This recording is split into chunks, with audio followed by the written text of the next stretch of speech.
Am I close enough to talk like Joe Biden into the mic? Let me tell you something. Corn Pop was a bad dude. Yeah, funny. I was thinking about this last night. Right, Corn Pops was a cereal. Yeah. You guys remember that? I swear to God, that's where he made up that name from. Corn Pops. He's like, I fought Corn Pop, and I'm like, what'd you have for cereal that morning, dude? Corn Pop. Okay. Should we start the questioning with whose cocaine was that in the White House? But I saw somebody somewhere wrote, yeah, if my economy was like Joe Biden's, I'd do cocaine too, right? So, All right, Barry, welcome back. yes, we're back for round 2. We are back for round 2. We're going to do a postmortem on what happened. Yeah, postmortem what happened, and some of the experience you went through, things you learned, things you did right, things you did wrong, all that good stuff. So, Right. yeah, you go ahead, man. Well, did you hear I lost? Right? So the outcome wasn't what I predicted. But honestly, I got to say that when that election night, I had no idea what we were going to do. I just took her to dinner. She's like, well, don't you want to watch TV? I'm like, no, not really. I have no idea where this is going to go. You know? Yeah. The work was done. There was nothing else you could do. Yeah, and I think I said this last time. I'm like, I hate it when politicians go, when I win, and the votes haven't even been cast yet. And I'm not going to be that kind of a liar, right? When I win, you don't know. Somebody's going to cast a vote. Somebody's going to cast a vote. You don't. Hopefully, they saw what you did and they get in your favor on it. Yeah. So I was secretly hoping I got at least 800 votes. So when it came out to be 8,076. I was like, wow, not surprising that I lost because I didn't take any donations. I used my own money, 10 grand. So 10 grand got me 8,076. And it wasn't until I started looking at the breakdown on it that I was like, hey, wait a second, there's something else here. So I didn't travel outside the county other than buy advertising up north, right? I had people vote for me in every single county in the state. So people came and found me and I was like, oh, okay, that's kind of cool. And 5 days, my big issue was water, right? And I sat there and I kept beating the drum about the Department of Interior underneath the Bureau of Land Management needs to take over the complete Colorado system to straighten this thing out. And 5 days before the election, they did. And I looked at Florida and I was like, okay, so who delivers before the election? Me. So I was like, we're done. What am I supposed to do? Yeah. Right. But luckily back then when we fired it up, she was saying, you better have, position on everything because nobody's just going to look at you just because you're squealing about water.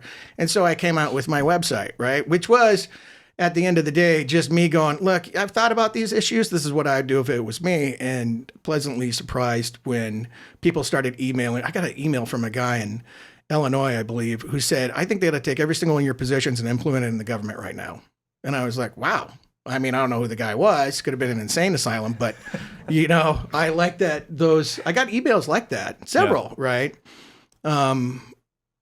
Near the end, and people should understand this, near the last week of the election, the emails I got were almost exclusively about abortion. Mm. Are you for it? Are you against it? It's that simple. So you can say the election turned on that. You got a Republican governor, lieutenant Republican governor, and a controller who's Republican, who all took very neutral positions on that, right? And they won. And when I did an interview with Kevin Wall, he asked me, would Adam Laxalt win today? And I said, no, he's got to get 5 or 6% more to win. Well, that's what Joe Lombardo won by, right? Adam Laxalt was 7,999 votes behind when he capitulated, and I had 8,076. So I had a whole bunch of Republicans telling me how worthless I was to the cause of the Republicans and conservative movement. And, I kind of expected that. But early on when he was beating her, I was getting emails from Democrats saying the same thing to me. So-and-so and this and that. And I got thick skin, so it didn't really bother me. Yeah, right? that was some of the stuff I wanted to touch on was the maybe some of the vitriol and the hate that you got from both sides running as a third kind of independent third party guy. Yeah, not much to my face electronically. Yeah, a bit. I think any rational person would sit there and say, "There's no way he who's to say where I pulled the votes from? Did I pull it from the middle that would have went Republican, or did I pull it from the middle that would have went Democrat? So either Adam Laxalt may have won, or he would have lost by twice the amount, one or the other, right? But all I know is that if 8,000 people who you'd really, well, let's talk about Adam Laxalt. I'm sure he's a nice guy, but I never saw one billboard down in Las Vegas. Right? He evaporated from here. Maybe he did a speech or two. You saw him all over streaming services, but I had 3 billboards, right? He had, I think I saw Cortez Masto at least had one. I saw her on an electronic billboard once. I got a whole bunch of 8x6 postcards from Adam Laxalt in my mail. Yeah, that's annoying. Oh, yeah. Right? And I'm not convinced. I mean, it's one of these things, if you're going to talk about running an election, the post-mortem for the Republican Party was, and I'm listening to this, was we have bad advice, from whoever was controlling them. Our experts were not good. And I'm sitting there looking at that going, well, don't you guys make your own decisions, right? I mean, what's the process here? Because remember, I did this all on my own. I went down and filed all the paperwork myself. I mean, I went through the process by myself. And apparently, the Democrat and Republican candidates don't. It's a system. In fact, when I was filing my paperwork, the nice people at the state who I was filing with, they're like, oh, no, they have representatives come in. So there's a whole system. It's an industry. And these guys or women never get in there to do it. And it gives them a disconnect, I think. So I would say right now, my advantage is, hey, my positiveness is that at least I went and did it myself. And then I went and spent my own money. I didn't take one dime from anybody. Yeah. Right. So there was Adam Laxalt, his failure to come down, and it is a failure, his failure to come down and really connect with the people, I think, in Clark County probably cost him the election. So, and there's more to that. No. I know you're like, what? Well, no, I agree. I mean, I always feel when I hear there's a lot of complaints when it comes to people running for, third party, you're taking our votes, but you earn those. I mean, yeah, people you voted earn them for more you. than anybody else. Yeah. Yeah, he wasn't down here for that. And so the strategy for the Republicans is simply this. And I agree with it, but you have to be able to follow through on the strategy is maybe I don't agree with it the way, but I'll just tell you what it is. You have to kind of concede Clark County. You want to kind of get close to splitting it, but you're never going to win it. Washoe County up there, you should take, but if you split it, that's okay too. And then you need to win 15 other counties in the state, right? Okay, so I totaled them up, and I think the number was that's 140,000 votes out of those 15 counties. Okay, so what's the percentage of those 140,000 votes do you need to win the election? What did Adam Laxalt need to get out of that? Remember, these are all Republican counties. How much do you think he needs to get? 75%? 80%? You think it'd be up in that area, right? It's probably like 60, right? No. It has to be 75 or 80. He only got 66%. He needed 72 to beat her by a couple votes. Well, if you're telling me that 15 of the counties are all solid Republicans and you give away 34%, that's not solid Republican. So the experts needed to sit around and tell him, you need to go, if you're going to follow this strategy, you better get your butt out there and convince 10% more of the people in just those counties to come vote for you, or to even vote. I mean, who knows? I didn't look to see what the robust turnout was on those counties. But or get 3 or 4% of the votes from a huge center like Vegas. One or the other, Clark right? County, yeah. So where did he lose it? Well, it looks like he lost it in both places, to your point. He didn't politic down here to get the 3 or 4%. And apparently he was out in the other counties. Okay, I paid to have radio ads run up there because I just couldn't physically. Because remember, I still work 9 to 5, and I'm still going to do it all the way through this one. I paid to have radio ads run up there, and I would zoom in on anything that they invited me to. So, the organizations call you and they say, we're going to give you 10 minutes to pitch, and you do it over Zoom, and I did, right? So, I was looking at Adam Laxalt going, I don't know how he could have lost. But then, like I listened to like Mark Levin, and they would say it was stolen. And I'm like, I don't think it was stolen. I think, he's probably a nice guy, but he just didn't put in the work. Or maybe they're right. Maybe the experts, they shouldn't listen to him. So if I'm coming out, am I really going to go the Republican tranche of here's our experts, follow what they say. No, because from any angle I look at it, it's all wrong. And they probably don't want to hear what you want to say that's gaining you traction. Yeah, and I'm not a guy. I don't remember if I said this last time. I'm not a guy. There was when I was getting my MBA, they group you up into 4 or 5 individuals, and you get scenarios to run, and one person gets to be the boss, right? The guy who leads whatever the scenario is. And so some guy in my group got to be in the head of the scenario, and the professor looks at me and says, Barry, would you follow Jim over here if you're part of this corporation, make believe corporation, would you follow him over there and do whatever he says? I go, yeah, absolutely. If he does exactly what I tell him, right? So it's like, yeah, I'll follow anybody if they do what I tell them. So I don't have the personality to not say no, right? I don't care that you're an expert. My gut, it doesn't feel right. I'm not going to go do this. And I think one of the biggest compliments I got from women was the stance on abortion, right? And I think after the election, they kept coming up to me going, boy, I saw that. I think more people have watched that after the election than anything else. Yeah. So I found that very interesting too. So, I'm not convinced that the Republican experts are the way to go. And so when I decided to run again and I knew I had to be Republican, I didn't know how the Republican Party was going to take me. Now, so far, they're just like, we're going to ignore you for a bit, but I haven't filed the paperwork, right? And I'm filing the paperwork, right, here in the next week or so. And we'll see how that goes then.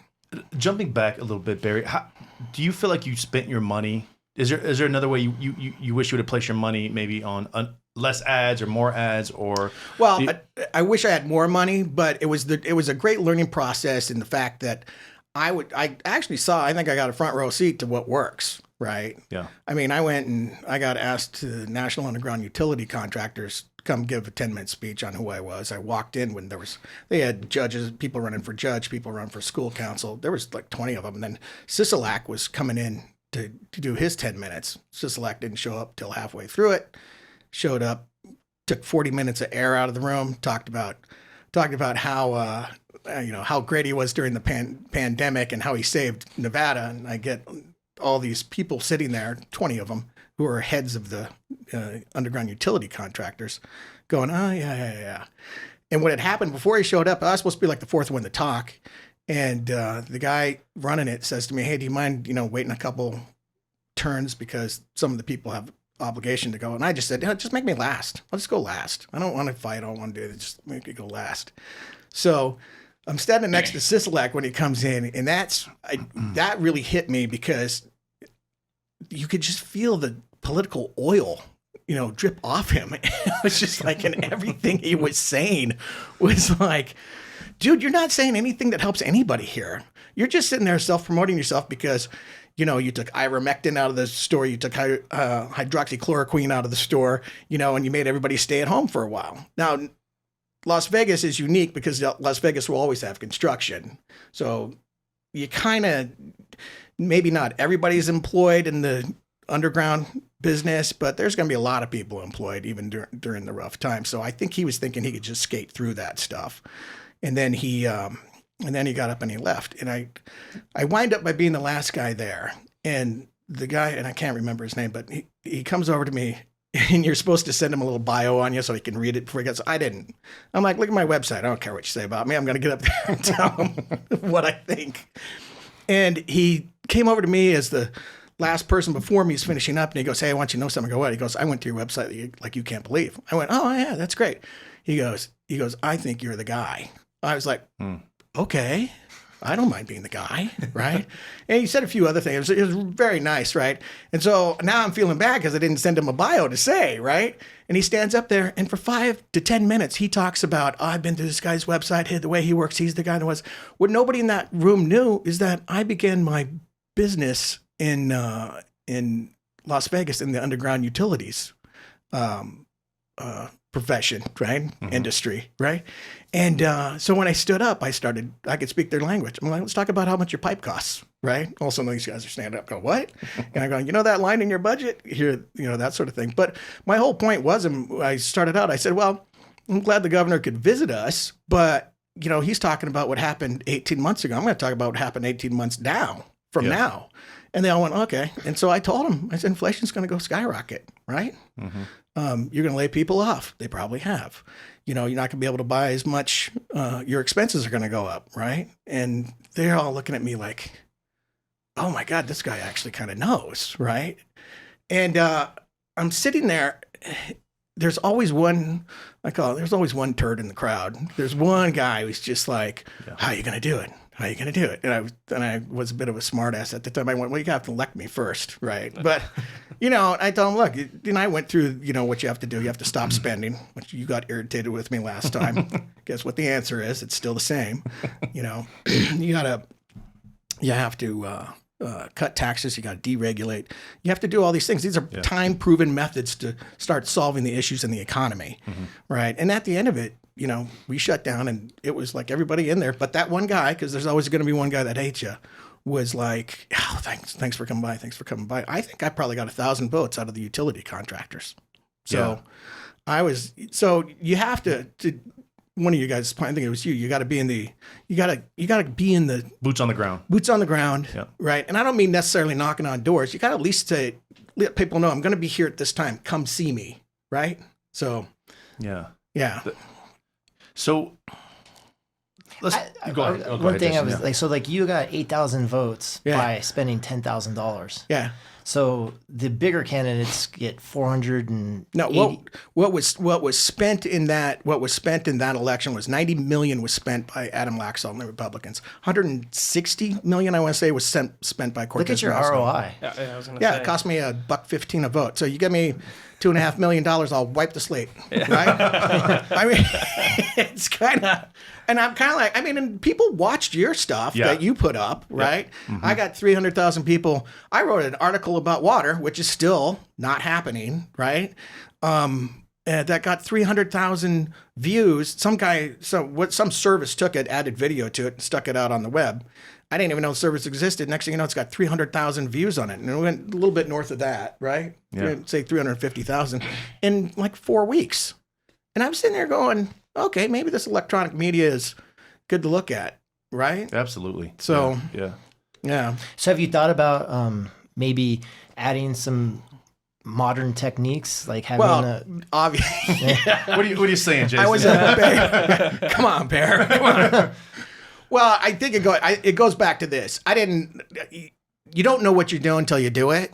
Okay. And I don't want to say I didn't know what I was doing, but I really didn't know what I was doing. Right. I didn't know. Only thing I was certain of, I told Flo, I said, we're really going to find out who likes us now. Right. Who's going to keep talking to us and that sort of thing. And luckily I have some Democrat friends or some Democrat leaning friends who never left me. I use them as a sounding board. Right. Yeah. It's interesting to go, this is what I think, and to have them viciously come back at you. And I appreciate that more than anything else. I need that, because how are you going to mold policy? You can't satisfy everybody, but your policy should be able to get most people in there. And I will say there are probably times where it's like, you might just know a little bit more than a lot of people who don't want to pay attention to this. So you got to have their best interests in mind too. Yeah, absolutely.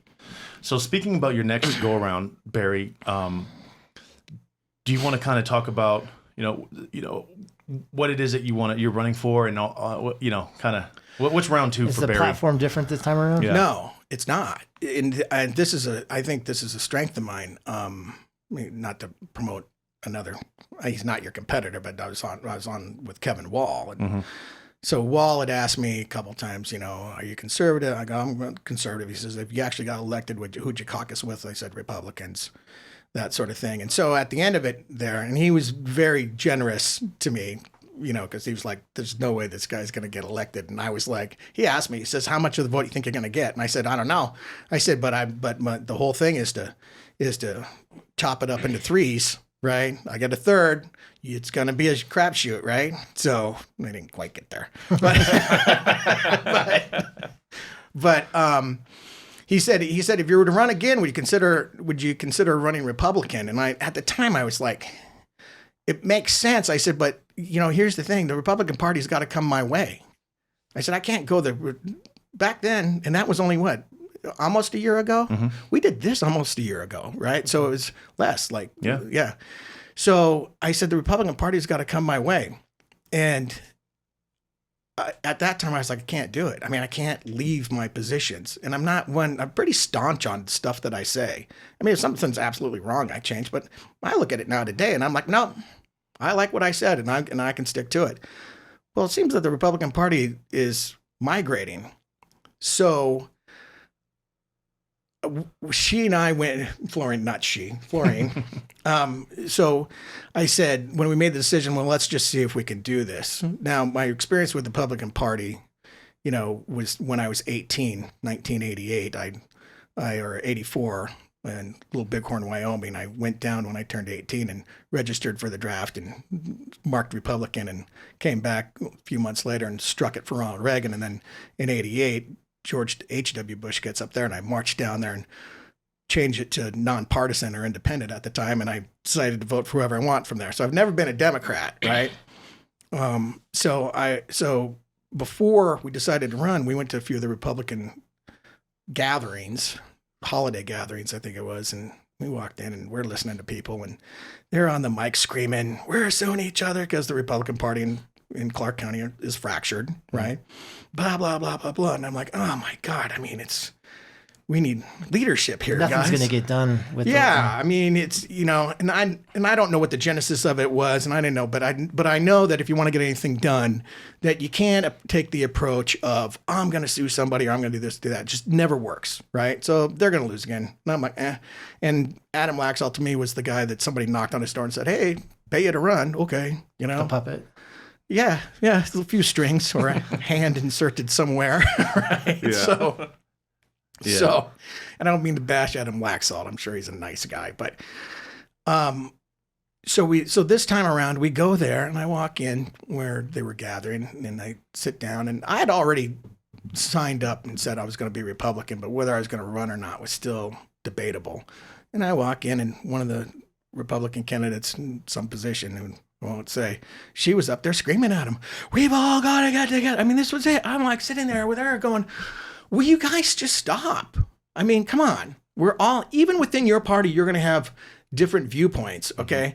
But you got to, Reagan was kind of right. I'm not going to say anything bad about another Republican. And those guys suffered from a breakaway that endorsed Aaron Ford, the Democrat, for AG. Well, have you seen what Aaron Ford's been doing recently? He's been getting multi-million-dollar settlements against drug companies because of the opioid crisis. So yesterday was $100 million. Before then it was $250 million, right? Regardless of the election, the guy's doing his job, okay? He's bringing money into the state. I don't have any problem with him. If you say to me, Bear, do you have a problem with him? I'm like, yeah, I wish somebody paid more attention to the crime in the streets now, because it seems to have gone up. But I can't knock the guy, right? It seems like he's doing a pretty good job, which makes him smart. Yeah. I don't care what his affiliation is. During the election, some Republicans broke away and said, we can't endorse Sigal Chadha. We're going to endorse Aaron Ford. And that was part of the rift, right?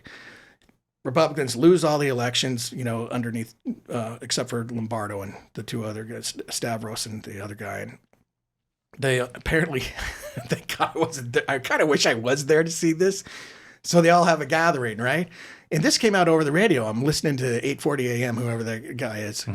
And he just says it out loud. He's like, this is embarrassing. So the Tarkanian person was up there talking about some other semi-elected official or something about how she would drop her panties for a vote. I mean, oh my goodness, this is my Republican Party. And I'm sitting there going, oh my God, I have to go saddle this bronc. Yeah. That's what this is what I really have to do. I mean, because people can't sit. I don't care if you get behind closed doors and have a fist fight. You can have that. You go outside of that, you better not be talking against another person. If you don't like the person, don't say anything. Vote against them. I always say, you get inside that voting booth, that's your vote. You don't have to vote for your party. You can be, you're going to have some wolves in sheep clothing. It doesn't matter to me. As an organization, you better be on point. Yeah. So we're looking at that, and but I'm going through with it, right? Yeah. So, and I know I'm going to ruffle a few feathers. At least I hope I do. Yeah. But I'm going to tell them at the end of the day, you better get behind who you get behind, or you say nothing, right? So, yeah, I agree. I wanted to get into a little bit about Nevada, and before we get into all the things that need to be fixed, I kind of wanted to ask you, what do you think are some of the things that like Nevada's doing right at the local level, federal level? What are some of the things that we're doing right? We need to capitalize on and keep doing. And I'll let you pause for a minute. I know that's. I mean, so even more local than that, I went to a Republican dinner where Victoria Seaman showed up, right? And so and it's not big. I mean, the guy, it's a conservative, they label it a conservative meeting. So I'm like, I'm going to go. I paid for the dinner, $45 or whatever it was. And I went in, and everybody was nice. And so she got up and she talked, and that was great. And she allowed questions. But I asked her just flat out, and they're like, yes, you, strange person in the back. We've never seen her before, right? I said, what are you doing about homeless? Because what do you see on the streets these days? I mean, I got a house out in Summerlin, and there's homeless people out there now. And I'm like, mental health is becoming a huge problem, and everybody gives us lip service about it, and they're not doing anything. Now, this could be local, this could be a federal issue, right? Mm-hmm. But either or, homelessness is everywhere. My office is down off Charleston in the 15. That's kind of like ground zero for homelessness in a certain way. And I feel for those people. I grew up in Wyoming. You're not supposed to have feelings, right? Life is life, and that's the way it is. I'm like, some of those guys down there, I'm like, oh my God. And for them to get there, it's a drug crisis. So that kind of plays hand in hand. Mm-hmm. And you don't know how far away the brain's gone to where they can't now function. It doesn't matter if you get them into place and give them a shower and feed them and stuff like that. Are they ever going to be able to go out? And if they can't, what do you do with them? And so I asked her, what do you do about homelessness? Now, she had a good response in telling me what the laws were to make sure that we don't become California, where we have no camping laws. So that keeps them off the street, basically, and once they camp underneath viaducts and things like that. But she didn't. She's like, she kind of, and I give her credit, she kind of shrugged her shoulders and went, there's nothing I can do. So I'm kind of like, well, that's not true. Don't tell me you can't do anything. She probably can't under the current guise, but people in not only this city, but any other city that has a homeless problem need to get together and start demanding that if you're going to pay taxes here, and we do in every way, shape, or form, mm-hmm. we can start expecting more from our local officials. And there's a kind of a theme, I think, that's been running through my head is you have to demand from your government that in a weird sort of way, you're first, right? I pay taxes, I pay your salary. Doesn't matter what revenue stream it comes from, but you better pay attention to me because I'm out there in society making sure that government gets fed, right? The homeless guys don't make sure government gets fed. That's just a fact. They're not generating any revenue or anything like that. You remove all the emotion away from it, those guys don't perform, they take, okay? And we have an obligation to make sure that we give it to them, but how's that going to happen if government doesn't pay attention to what we tell them, okay? So we tell government, locally and nationally, you need to solve this problem and come up with a solution that makes everybody happy, not just the people who need the help, but the people who are paying for it, right?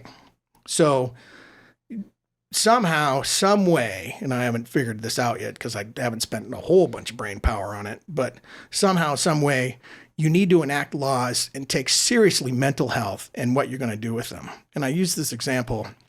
Oscar Goodman, when he was mayor, I thought had a really good idea. And it was take the prison out in Jean, redo it so it's not a prison, and then everybody who's homeless, take them down there to have them examined, washed up, fed, cleaned up to see if we can get them back to their family or to... Kind of like a boot camp almost. It's almost like a boot camp, but kinder, right? Yeah. But I think the stigma behind it was that since it used to be a prison, that all the institutionalizing, civil rights attorneys flocked to this town, and I mean stomped on it so fast and so hard. You're sending them to prison, and it's like I don't know. It still seems like a good idea to me because it's a structure that's already built and won't cost anybody any more taxpayer dollars, which means more dollars can funnel to the therapies that they need, mm-hmm. right? So you kind of centralize all the things that they need in one Right. in one area. Yeah. yeah, and it takes these guys, in some instances, women off the street who not only harm each other or themselves, but tax-paying citizens and stuff like that. I'm going to phrase it that way. Tax-paying citizen drives this country. Yeah. We're not being catered to. I want more service for my dollars. Okay, it's kind of like if you have. Say you have a guy who does, make it like it's simple, right? Listen, the guy who does your yard once a month, but he doesn't quite do this, he doesn't quite do that, and then he comes for you and he says, "Hey, I need more money." You know my landscaper. Yeah, is he asking for more? He comes to you, asking for more money. I think the thing to say to him anymore is, "I want more service, and I'm not going to pay any more money. You weren't doing this at the time. You weren't doing that at the time. You have to be that way with government officials anymore, on the local level and on the national level. I'm not getting what I need for my dollar." Right? Yeah. So we can sit there and say, why do I still have homeless out there? I hear Congress locally and nationally going, oh, mental health, mental health. I don't see anything happening with it. Now, yesterday in the paper, Cortez Masto was walking around the new Desert Breeze medical facility that they just put up, right? Yeah. For psychology or psychiatry or whatever. I don't think she had anything to do with it, but she's in there claiming victory, right? But this isn't one, that doesn't solve our problem. I can guarantee you the same homeless dudes in my parking garage are still going to be there, a week from now. That's a step in the right direction. But that's what politicians are good at. They're good at claiming victory after they're pushed into it, or they sit there and they go, oh, we better pay attention to this now. You look at everybody's website now, they all have a water issue. Right? They didn't have a water issue 2 years ago, did they? Yeah. They all have, we got to pay attention to this. Mm-hmm. So I forgot I got off track. I just rambled. We were going to talk about what Nevada was doing good. Yeah. That might be the hardest question I'm going to ask you, Barry. Actually it is. It's, I think some of the things that we I don't want to speak for you, but I mean, we don't have a state tax. Well, yeah. I mean, everybody takes that for granted, right? They do. Yeah. Wyoming doesn't have a state tax either. So I tend to live in, if you want to not have a state tax, just follow me wherever I live. So that's where are we going next, baby? Yeah, so they do that well. It's a purple state. I'll localize it to this. I'll say Las Vegas has done a really good job at being Las Vegas and reinventing itself. So you got the F1 coming. Can I borrow water from you there? Yep. You got the F1 coming. There are, billions of dollars in it. I think I was talking to Flo's daughter's fiance, I guess is what we'll call him. He's been hanging around long enough, but he was trying to throw numbers at me. Excuse me. Yeah. Who was it? Was that a Marco Rubio? No, who's that when they were bashing about drinking water all the time? I think it was Marco Rubio. It was? Oh, yeah. Marco Rubio. Yeah. Yeah, my Marco Rubio moment. Yeah. So they were saying that so the F1 annually is going to bring in $1.6 billion a year or something like that. The NFL team is only the NFL team is 300 million a year, right? Mm-hmm. But I mean, it's just what Vegas does really good at. Let's find revenue. They're going to do the Bright Line is finally coming in. I've seen that come in, and I've known people who were kind of on that for 15 years. Long time. Oh, yeah. So takes too long. And then somebody was telling me that they were talking about doing a train from Salt Lake City down to here. Okay. So there's a concept. Up here in the West called the Golden Triangle, right? So it's Salt Lake City to Vegas to Phoenix, back up to LA, then up to San Francisco, right? And I think this is the beginnings of it. You're talking about a project that's going to take 70 years to finish, but I think it's at the very beginnings of it. If you can keep government simple, you should get that in faster, but the way government works doesn't get that simple. And I don't know how. I suppose California isn't going to be that big of a problem because they're going to be all for that, but California does weird things, right? Yeah. So there's an article in the paper this morning that they're going to stop in 10 years selling diesel-powered trucks, right? It's failure. I'm telling you right now. Like last time I was talking, why don't you see these things coming? I'm telling you right now, that's absolute failure coming down 10 years from now. Yeah. Somebody will be calling me up going, hey, you were right. I'll be like, yeah, that's failure. Yeah. Even, I mean, I'm all for electric vehicles. I don't know if there's a grid problem too when it comes to that. 100%. Yeah, Geo. The first thing they do in California when they're going to have a blackout is like, don't charge your vehicle. Yeah. Yeah. So That's a scary I remember thing. seeing that. Yeah. I'm not against them either. The ideal scenario would be you could have an electric vehicle to get around Las Vegas, but you're going to have that internal combustion engine, which I love. Yeah. To do the long trips, right? And to go up into the mountains to do this, do that. Yeah.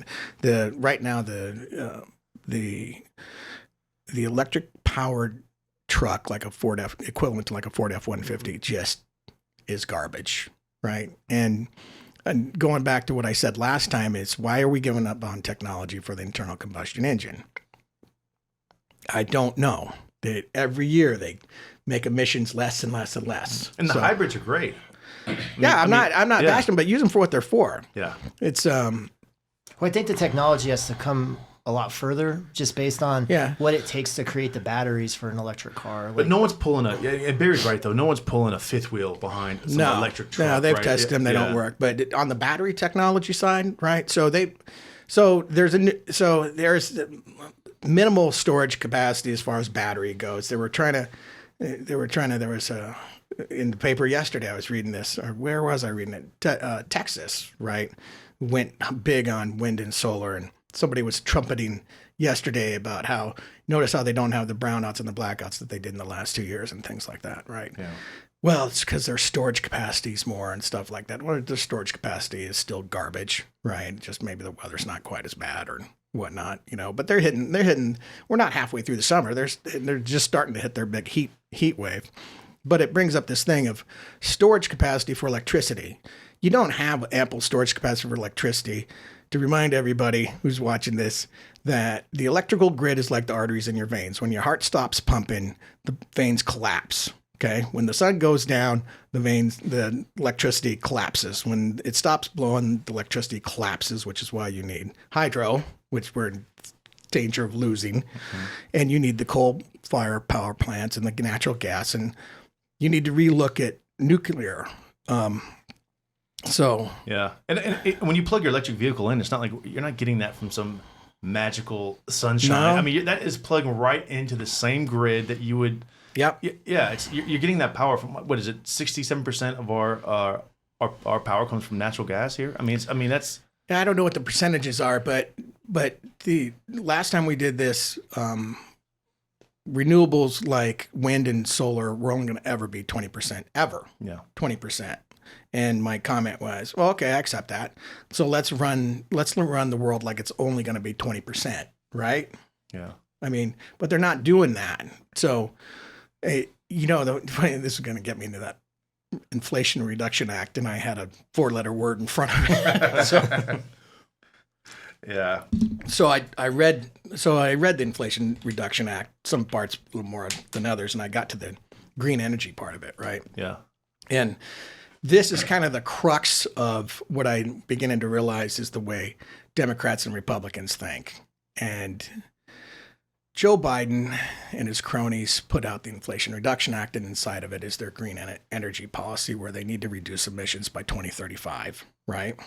So the way they look at it, they use a very static model. To get to here, which is like Q in the alphabet, you start at A, you got to go to B, you got to go C. It's very linear. This is what has to happen, right? And the antithesis of that model is you need a very pliable or fluid model, right? Which anticipates changes in life to see if you can even get there. So it's kind of like they say in a war, you lay out all the best plans first, and then after the first bullet flies, it all goes to hell, right? Yeah. So this is what his thing is. Yeah. So he says, I need to get to X in 2035, so we're going to make everybody buy an electric vehicle. And I'm giving you the Cliff Notes version, right? So scrounge up $55,000, Ben, and go get your Tesla. Mm-hmm. Is that on the agenda? If you don't do it and I don't do it and millions of people don't do it, how does he get to his emission standards, right? Yep. So it's subverted at the very beginning. But these are the way the Democrats think. Well, if you're not going to do it, I'm just going to put more regulations on you. This is why you see California banning trucks, right? we need to get those emission standards. Well, people aren't doing what we're asking them to do. Actually, it's not even asking, they're just telling you. Yeah. Right. And so the government now is fighting against you, right? Which is what they shouldn't do. They should take orders from us, right? Which, remember, taxpayer first. They're not looking at it that way. And if you don't do it, they're going to punish you. So that's why Joe Biden's agenda fails. And it will always fail because the Democrats go, do as I say, not as I do. You use a fluid model where it's like, well, we'd like to get to here, but it's not mandatory. But what can we do? Okay, well, let's give incentives to buy electric cars. Let's be reasonable about it. We're not going to get rid of the internal combustion engine. My example last time was every 18-wheeler that was made after 2012 technology had taken it so far that it had 98% less emissions from the smokestacks. And I'm like, well, do that. I mean, that's why I say just keep hammering on this technology for the internal combustion engine. You can make it better. And then as you build up the power grid and things like that, maybe you get to those emission standards. But all you're doing right now is making everybody angry because nobody likes to be told what to do and what to buy and how to get there. And I mean, just they opened the gates and it failed. There you go. Because the assumption that the Democrats make is that you have to do what I tell you. And don't we all want to have less emission standards? Well, yeah, I agree with you. I do too. Yeah, I don't mind having electric cars. Yeah, I agree with you. But how you go about it is like idiots. Yeah. So take the tools you have available to you, exercise them, don't make it mandatory, and you'll eventually maybe get to those emission standards. But you're doing better. I mean, we're doing better than any other country on the face of the planet, right? That's the thing. Like, if you really want to incite global change, you got to get some other people in the world to want to follow some of these things. Yeah, it's not going to happen. Yeah. So I'm not saying that, then we should give up. I don't think so. I mean, my first concern, because in a lot of ways I am an environmentalist, right? But my first concern is like everybody keeps polluting my rivers and oceans. I mean, it's like I did a lot of reading up on that stuff. I'm like, we need to get plastics out of. You go to a third world country. I mean, I was over in Thailand, and it was just like plastic bottles floating everywhere. Oh, I mean, it's horrible. Yeah. I mean, it's like it's easier for you to implement those governments to pick up their trash than it is to tell them to use wind, solar, and electric. Yeah. And I'm telling you, the rivers in America, again, need to be gone through and all the trash picked out of it and all the cars with bodies in it. And, you run across those stories every once in a while. I found a car. It's got a body in it. It's like, yeah. Lake Mead goes down. Yeah, we found 3 bodies. Yeah. It's like, yeah, probably more. But did you want to talk a little bit about some foreign policy issues? Ukraine, maybe our tensions between China. Is that something that... You keep asking me these questions. I'm like, you got an hour? You got an hour? Ukraine, I'm not sold on this war over there in Ukraine. And unfortunately, I don't think that it was a war that we should have gotten in. A lot of people in the Republican Party are going to disagree with me. Yeah. But I think what should have happened is that Europe is Europe. And if those people can't get their collective doo-doo together to defend Ukraine, then who knows, right? I don't think we should have come in some support. Do you think it's more of a situation where you have to show more force versus just saying, we're going to get all of our equipment and spend billions of dollars through the back door over here and, we're in a proxy war versus just saying this can't go on for these reasons and draw a line in the sand? I mean, it is a proxy war. There's a lot of things going into play in Ukraine. I think the military industrial complex originally saw it as let's weaken Putin, right? And he's weak now. He's, I don't know where it's going to land. I've heard a lot of people, say one thing versus another. I mean, there was a moment there that, what was that guy's name that was heading to one of his right-hand guys that was driving his whole convoy back to the Wagner group. Yeah, man. So now he's missing. Right. Belarus. Yeah. People said that don't be surprised if he shows up in Moscow again. So you don't know what's going on. Here's the thing. So CIA puts out the other day very publicly trying to tell people over in Russia, can you, guess what? I know you don't like Vladimir. Come telling him, come talk to us. Right. That's essentially was their message. And I applaud that because, you need security and however you're going to do it through the CIA is how you do it. And if that's one of their leverages, I applaud that. The issue of going in, I didn't like from the beginning. I think the first tranche of money that Biden sent them was $46 billion. $6 billion in weapons and $40 billion went to like trans studies over in Poland and making sure there was equity in Latvia. I mean, war's about killing people, you know? So I don't know what you're trying to do, socially remake Western Europe or Eastern Europe at the time. And that kind of set the tone for me to go, okay, it's a joke. It's borrowed money, right? That hurts. And we're footing the bill for it. So again, the taxpayers have been ignored, right? Government is completely responsible almost for all the ills of society that there is. And now they're responsible for the ills over in Europe, right? If we wouldn't have given them anything, what would the outcome be right now? I'm not sure that Russia would be occupying Ukraine. I'm not sure that would happen. I think the other countries in Europe would have to grow a spine. I don't know if that would happen either. Yeah. So it's unclear. I don't like the Republicans who are warmongers on this, but I'm not impressed with the leadership over in Ukraine either. Apparently, we're starting to find out, you always find out stuff 2 years later. Apparently, we're starting to find out about labs over there that shouldn't have been there and that maybe the deal with Biden was a little more true than what the press wants to let you know. So fire the prosecutor? Yeah, that one. Yeah. And so it's a tough question to answer, to be right on. And I mean, there's a lot of vested interest over there within our politics. I feel like it's not a coincidence that there's so many extended family members over there doing business already. Yeah, it was. Well, I had heard once that it was a lot of nefarious shit was going down. Sorry, I said that, but it's built into their budgets. It's like a line item for like, hey, what nefarious shit? Yeah. It's my favorite line item. That reminds me of years ago, and when they do motion pictures, when cocaine was big on the sets, they had a line item in the budget that was said something else, but everybody knew that was the coke line, right? So best boy grip. Yeah, that was what it was. It was like, oh yeah, get that because the star needs that, right? Yeah. So you can't sit there. I don't like the absolutism, I guess is maybe a word that I'm just making up, right? Yeah. That a lot of politicians stand there and say, we have to do this, we have to do this. I'm like, no, I don't. I don't have to do that. Yeah. I don't consider, there's just so many ways to look at it. What does the loss of Ukraine mean? Well, it means more to the Europeans than it does to me. Yeah, remember Vlad's like 72 or 76 or something. Mm-hmm. His health isn't good from what I hear. There's going to be a transition. Maybe you just kind of wait that out, right? Death is a strategy. Death of a ruler is a strategy. Mm-hmm. So, and government's eternal, especially ours. It was here before you were born.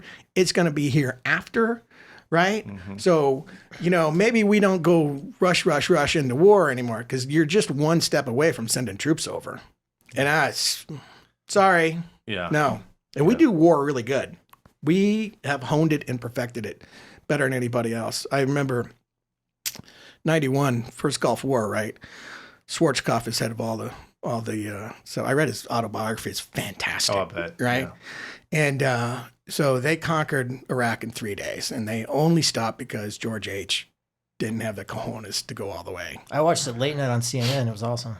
Yeah. Like it was like the first war you saw happening. Let me tell you. Yeah. Let me tell you what the collective world gasp was. It was 3 days to conquer a country. Don't mess with America. Yeah. That's what it was. And that was like, we were like, yeah, and we knew it. We were badasses then. Now we got the withdrawal from Afghanistan. You can't even, another thing in the paper yesterday was we're sending cluster bombs over to Ukraine because we've run out of ammunition. We have run out of ammunition, and we're now $32 trillion in debt. So everything we're going to talk about here is a great big steaming pile of beauty that our current government and past governments, I got to blame everybody in the past, is created. And so now we're sitting on the precipice of this smelly, oozing pile of goo. What are we going to do about it? Do we worry about Ukraine? Do we worry about the mental health in America? Do we worry about the tax-paying citizen? I mean, where do you go? It's a morass of crap, right? I feel like there's like so many huge problems to solve, but there's no like, what's the benefit at the end of it? Like the Ukraine war, like what is the taxpayer going to get out of that? Ultimately, nothing. A huge tax bill.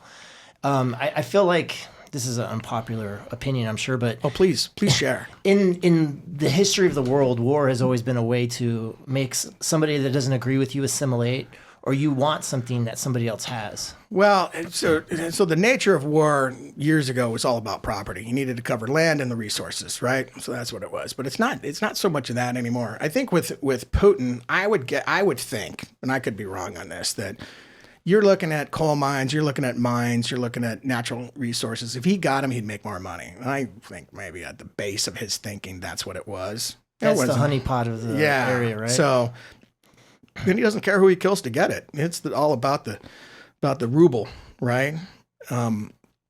So political wars anymore are strange because there's no set definition of where you're going to land on it, right? They can change in a moment. What constitutes a victory? Like nobody really knows what that. Yeah, you don't know. I mean, what did we get out of Afghanistan? Was that we lost if it was a political war? 13 Americans killed at the end, 100 people run over by airplanes, sucked into airplane. I mean, it was disaster. I just sat there. I was like, and you got all the Democrats just being hush on that. I mean, I'm like, that's a huge problem. Or they're, blaming the prior president. We should have never been there anyway. Well, blame George Bush, If you want to blame somebody, blame George Bush. So, but like, I feel like at the end of the day, if there was some sort of like tangible benefit, like we're going to go over there, we're going to make this happen. But to help facilitate this, we could cut our debt by 25%, or we can, have some sort of like benefit from it at the end of the day. Like if we're going to expend all these resources that the taxpayers are paying for.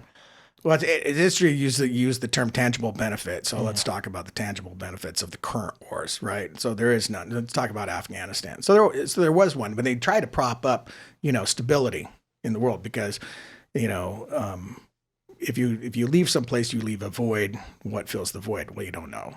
And I think we have to adjust our thinking that we have to accept that if we leave a place and we leave a void, and we're going to leave a void. Let's see, we're going to have to deal with it later because we're in such bad shape that if we don't start paying attention to what's going on here at home, it won't matter at the end of the day. So you're going to have to take a few sacrifices here. I'd almost go back to, I think it was Wilson, didn't want any communism in this part of the hemisphere. I'd almost go back to that kind of Europe's, India is India, China's China, right? We're all the Americas, we're going to monitor and, you're seeing communism come in all over the place now. Yeah. So kind of bringing it back home, Oh yeah, sorry. No, it's fine.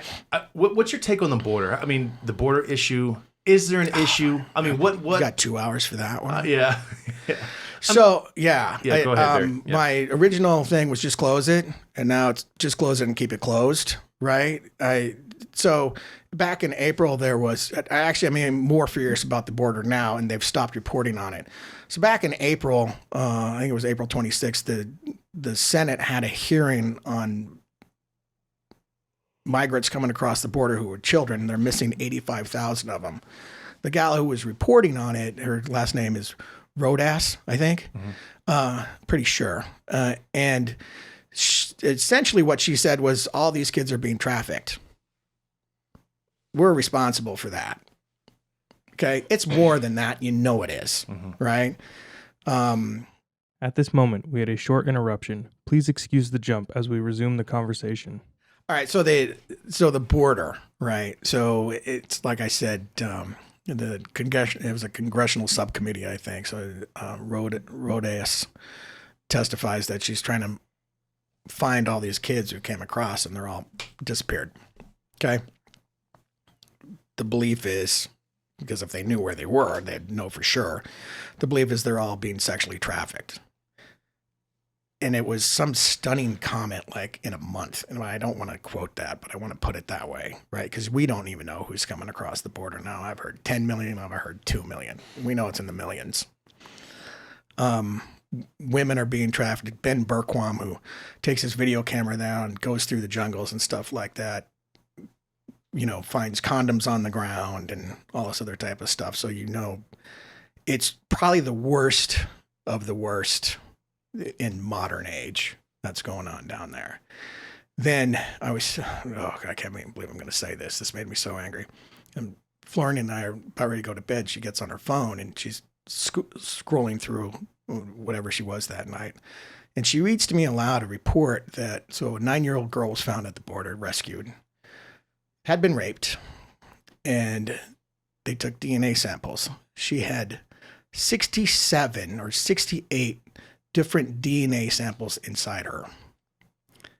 I don't know, without absolutely exploding, what Joe Biden and Mayorkas is thinking.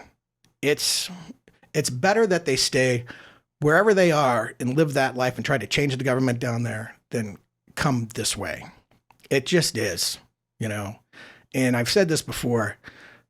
The people who fix this border are going to be vilified for 10 years because it's going to be close it, right? If you don't close it first, there isn't any, we're going to wind it down or we're going to do this or we're going to do that.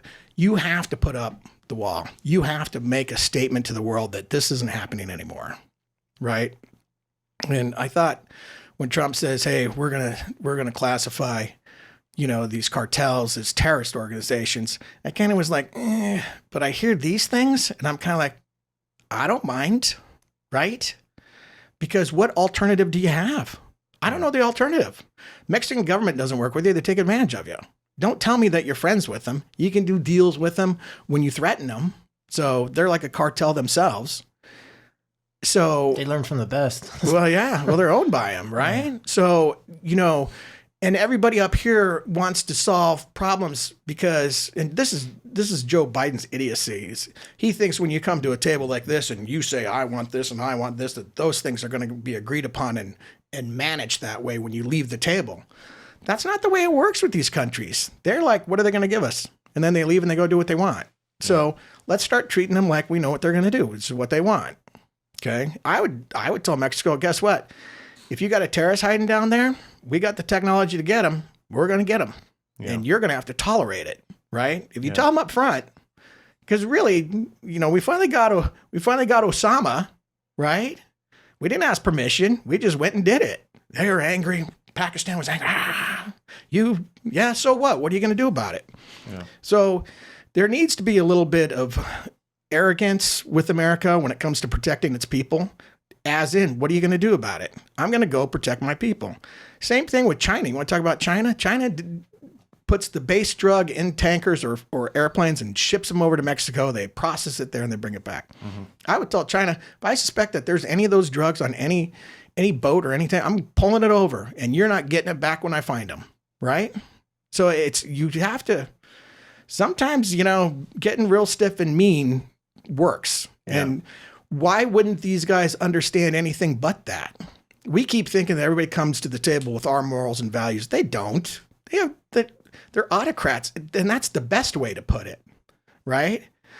So you got to operate. Yeah, more. You kind of have to lower yourself and get in the gutter with them and go, I'll punch you right back in the face. I don't mind that. Yeah, it's tough though because our borders. Canada, has their shit together for lack of a better word, and we got the United States. I wouldn't say we got our shit together, but we're both first world countries, and then we're butted up against Mexico. That's a third world country that, there's probably a lot of economic policies that were in place there that are complete failures. You have, cartels that pop up that are probably all funded by guns and drugs. Mm. You've got economic interests playing on both sides of the border, United States and Mexico. Should we build a border? I mean, a wall? Probably, the answer is probably yes. But I feel like there's also policy that needs to be implemented. I don't know how difficult it is to enter the United States. I was blessed to be born here. But I don't know how hard it is to go from, being born in Mexico City and then coming across in the United States. To do it right, the regulations are like ridiculous. It's very daunting to do it the correct way. I respect people that do it the right way. Yeah. But then it's so difficult to do it the right way and super easy to do it the wrong way. So they're not incentivizing anybody to do it the right way. So I always thought, big picture thing is that if this is where I think presidents like Trump and everybody else who want to have an orderly border process, because I don't think the Democrats do anymore. If that whole party looks at the border and says, "Oh, it's okay," there's a big mental problem with the Democrats. There's a huge mental problem. You know, Barry, going back to, and I didn't mean to cut you off, but I wanted to go back to what you were saying earlier about that building that was being built here.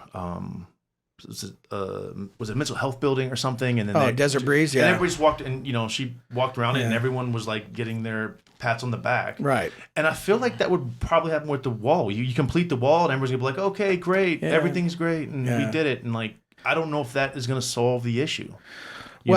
So my thinking about that is really that guidance needs to come from a president like Trump, who said, "I want to build the wall." Okay, that's the good start.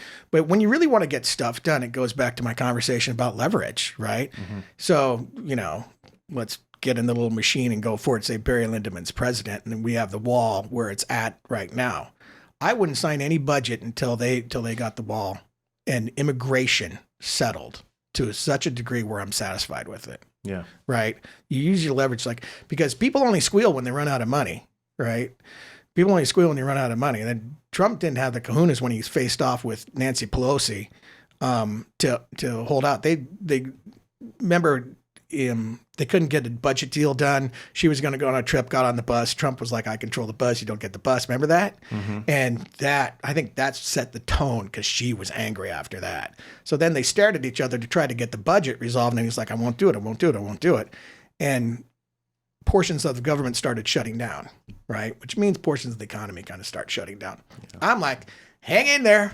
Don't give it up. It'll get to her eventually. Yeah. And he blinked. The FAA says we're going to shut down flying, and he blinked. And he was just like, no, that's too much money. I'm going to have to sign now, right? So everybody's like, "Oh, Trump, funded X amount of dollars, way too much added to the deficit." Trump was trying to avoid an economic catastrophe in his eyes. Yeah. I would have held steady, because if you don't show them at that moment that you're willing to go that far, you lose bargaining power, right? And the issue I would do is I would say, I'm not signing any budget till you get immigration straightened out. And that means get the wall up. And that means you're going to redefine the immigration system to where it's fair first, and to where no matter what, everybody's got to go through it, right? It's not this plethora of sex trafficking and child trafficking and anything else that goes on with it. It's just Joe Biden. People are going to hate this, but Joe Biden is complicit in the molestation of so many kids. Because you don't have to have it this way. Mayorkas too. I mean, they are. It's just because they allow it to happen. Yeah. It's like a parent selling his own child to me, and it's furious. I mean, I don't blame them for coming across. If they're coming across for work, that's one thing. If they're coming across to live off the United States, that's another. There's an article, you can tell I read the Review Journal, right? There's an article in there about how high on the hog the immigrants that got shipped to New York are living now, right? 5-star hotels. Yeah. I mean, it's on the taxpayer's dime. I'm not, they don't think anything about me, that I'm just going to hand in my money all the time. Okay. It's over. I want more service. And part of that service is you stop this immigration the way it is. Our dollars participate in a border policy where children are raped, women are raped, people are killed, drugs are coming across, and that's where our dollars go. Now, how do you feel about how your dollars spent?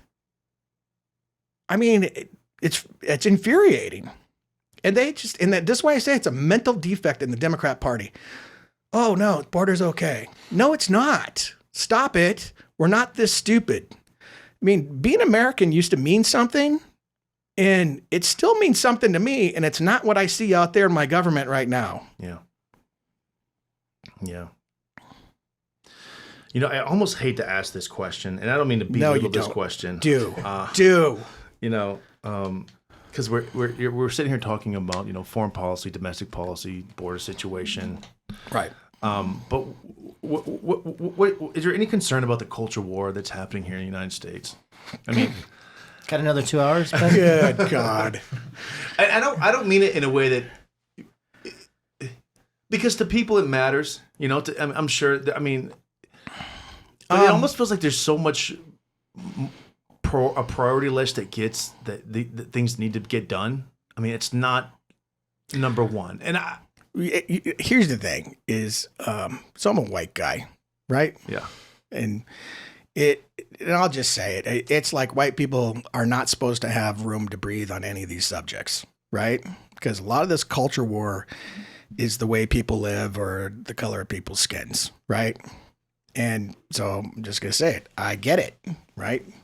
A lot of times I'd be angry too if I was those folks. Mm-hmm. And I had to go and really kind of look at this stuff. And when I made the decision, I'm like, I better get a little more in tune with what's going on. And when I mean in tune, I mean, go look at the other side. I know what this side is. I mean, I hear it and I agree with it. I don't agree with it, whatever. But I had to go look at the other side. So yeah, let's just pick one. If we're going to start with the trans culture, right? LGBTQ, yeah, plus whatever. Yeah. Okay. It's a fluid situation. Yeah, good one. Yeah. No pun intended. Yeah. So here's some homework for you, right? And not you guys, I'm saying whoever looks at this. First thing you have to do is you have to go and you have to watch Caitlyn Jenner's documentary on how she became Caitlyn Jenner. That's a really good place to start, right? Because I have no clue how these people come to the conclusions that they come to with themselves and their body. And the only thing you know is they call it sexual dysphoria, right? Is that it? Mm-hmm. Yes. Is that the right term? Yeah. Yes. Yeah. Are we sure that's the right? Somehow I don't. It might be gender dysphoria. Gender dysphoria. Yeah, gender dysphoria. We all agree. Thanks. Okay. Yeah. I'm sitting here going, no, that's not quite. Yeah. So they classify it as a I guess as a mental health issue, as a condition with them. And so I watched this thing, and at the end of it, I was just like, oh, I'm actually glad I watched that. I have sympathy for this guy, girl, trying to be. All the respect in the world. Yeah. Yeah. All the respect in the world. Yes, her name's Caitlyn. Yes, I'll refer to her in her preferred gender, right? I won't dead name her unless it's for an example, right? But there wouldn't have been Bruce Jenner without Caitlyn Jenner, because he essentially says what he was battling all those years to try to get it out of his mind. He became a better athlete. So he tried to immerse himself in athletics, which was then to go win the decathlon, to put that out of his mind. That makes sense to me. Yeah. And then the guy goes through, and I'm going to steal from Florine here. He went and he did through life what men would do, right? He had kids. He did this. He was successful. You know, he had a successful circuit on talking about achieving things and stuff like that. Married a Kardashian, did all this stuff. And at the end of it, in his 60s, he looked at it and he went, I can't live the lie anymore. Okay. And he went and got the surgery, right? Yeah. And I'm like, go ahead. He had enough life experience to make that decision. And you respect that, right? Yeah. So I watched this and I'm like, okay. But we know that the conversation culturally has now, it's kind of like every time something comes into our culture like this, then it morphs, right? Too many people get on it and it morphs it and that sort of thing. Where now you're kind of like, what are you guys doing, right? So anybody who is like 19 and above, whose brain's fully developed, they have civil rights. I back them in all their civil rights. It doesn't really matter to me what they do with themselves. If you can be a productive member of society, there you go. But then they get into this thing with, and I blame the parents. It's like, how can a parent look at a kid and go, oh, my kid's trans. He's 5 and he's trans. So we need to start filling him up with puberty blockers or whatever. It just doesn't make any sense to me. Yeah. So, and you can't fight back on that, right? Because realistically, if you're for civil rights, which is what I am, then those parents have a right to guide their children through life the way they see fit, as long as they're not hurting them. So the question is, are they hurting them? Right. So up popped the other day, because I have no solution for that, but I think it's wrong. Up popped the other day. It's a movie that just came out on the 30th. It's a documentary. It's called Every Body, 2 words, right?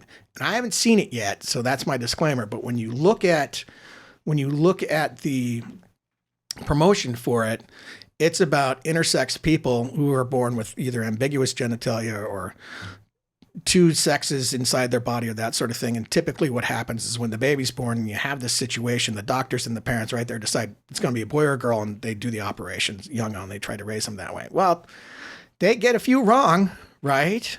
So the documentary is about these people who now are grown, who are like, will you stop people committing surgery on intersex people so we can make the decisions ourselves?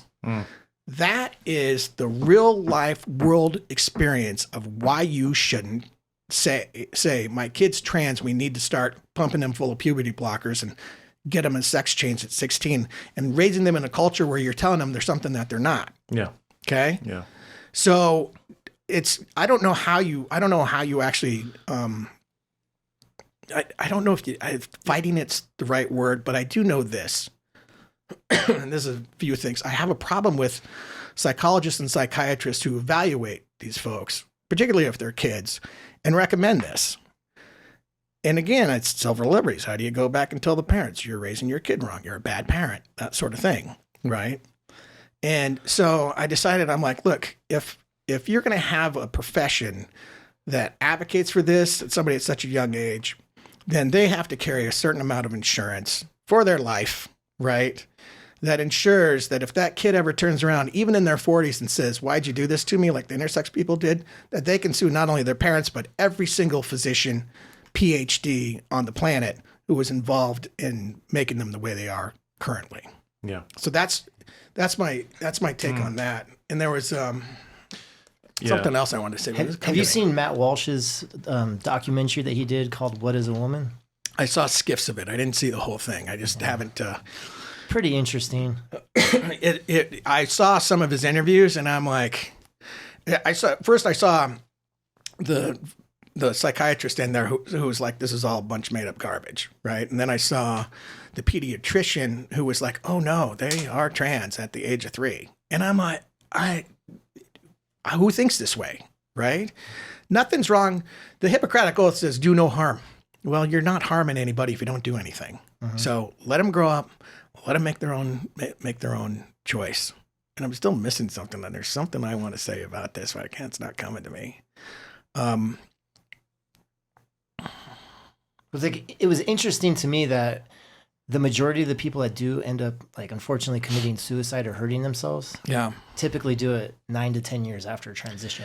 Well, I've heard that statistic, and they're really fighting hard on that. I don't. To me, I mean, after if it's something they do themselves, right? I don't know what to say about that. You made that. And you made that choice, and later on, if you choose to regret it, you're going to choose to regret it, right? Oh, I know what I remember want to say about this. Oh, this is going to get me in trouble. But so in the trans community, I'm looking at this and I'm talking about the psychiatrist and psychologist, and I don't know if in a lot of these cases, or any of them, or maybe they do, I don't know if they're asking them the question, how much, if they hate women. Okay.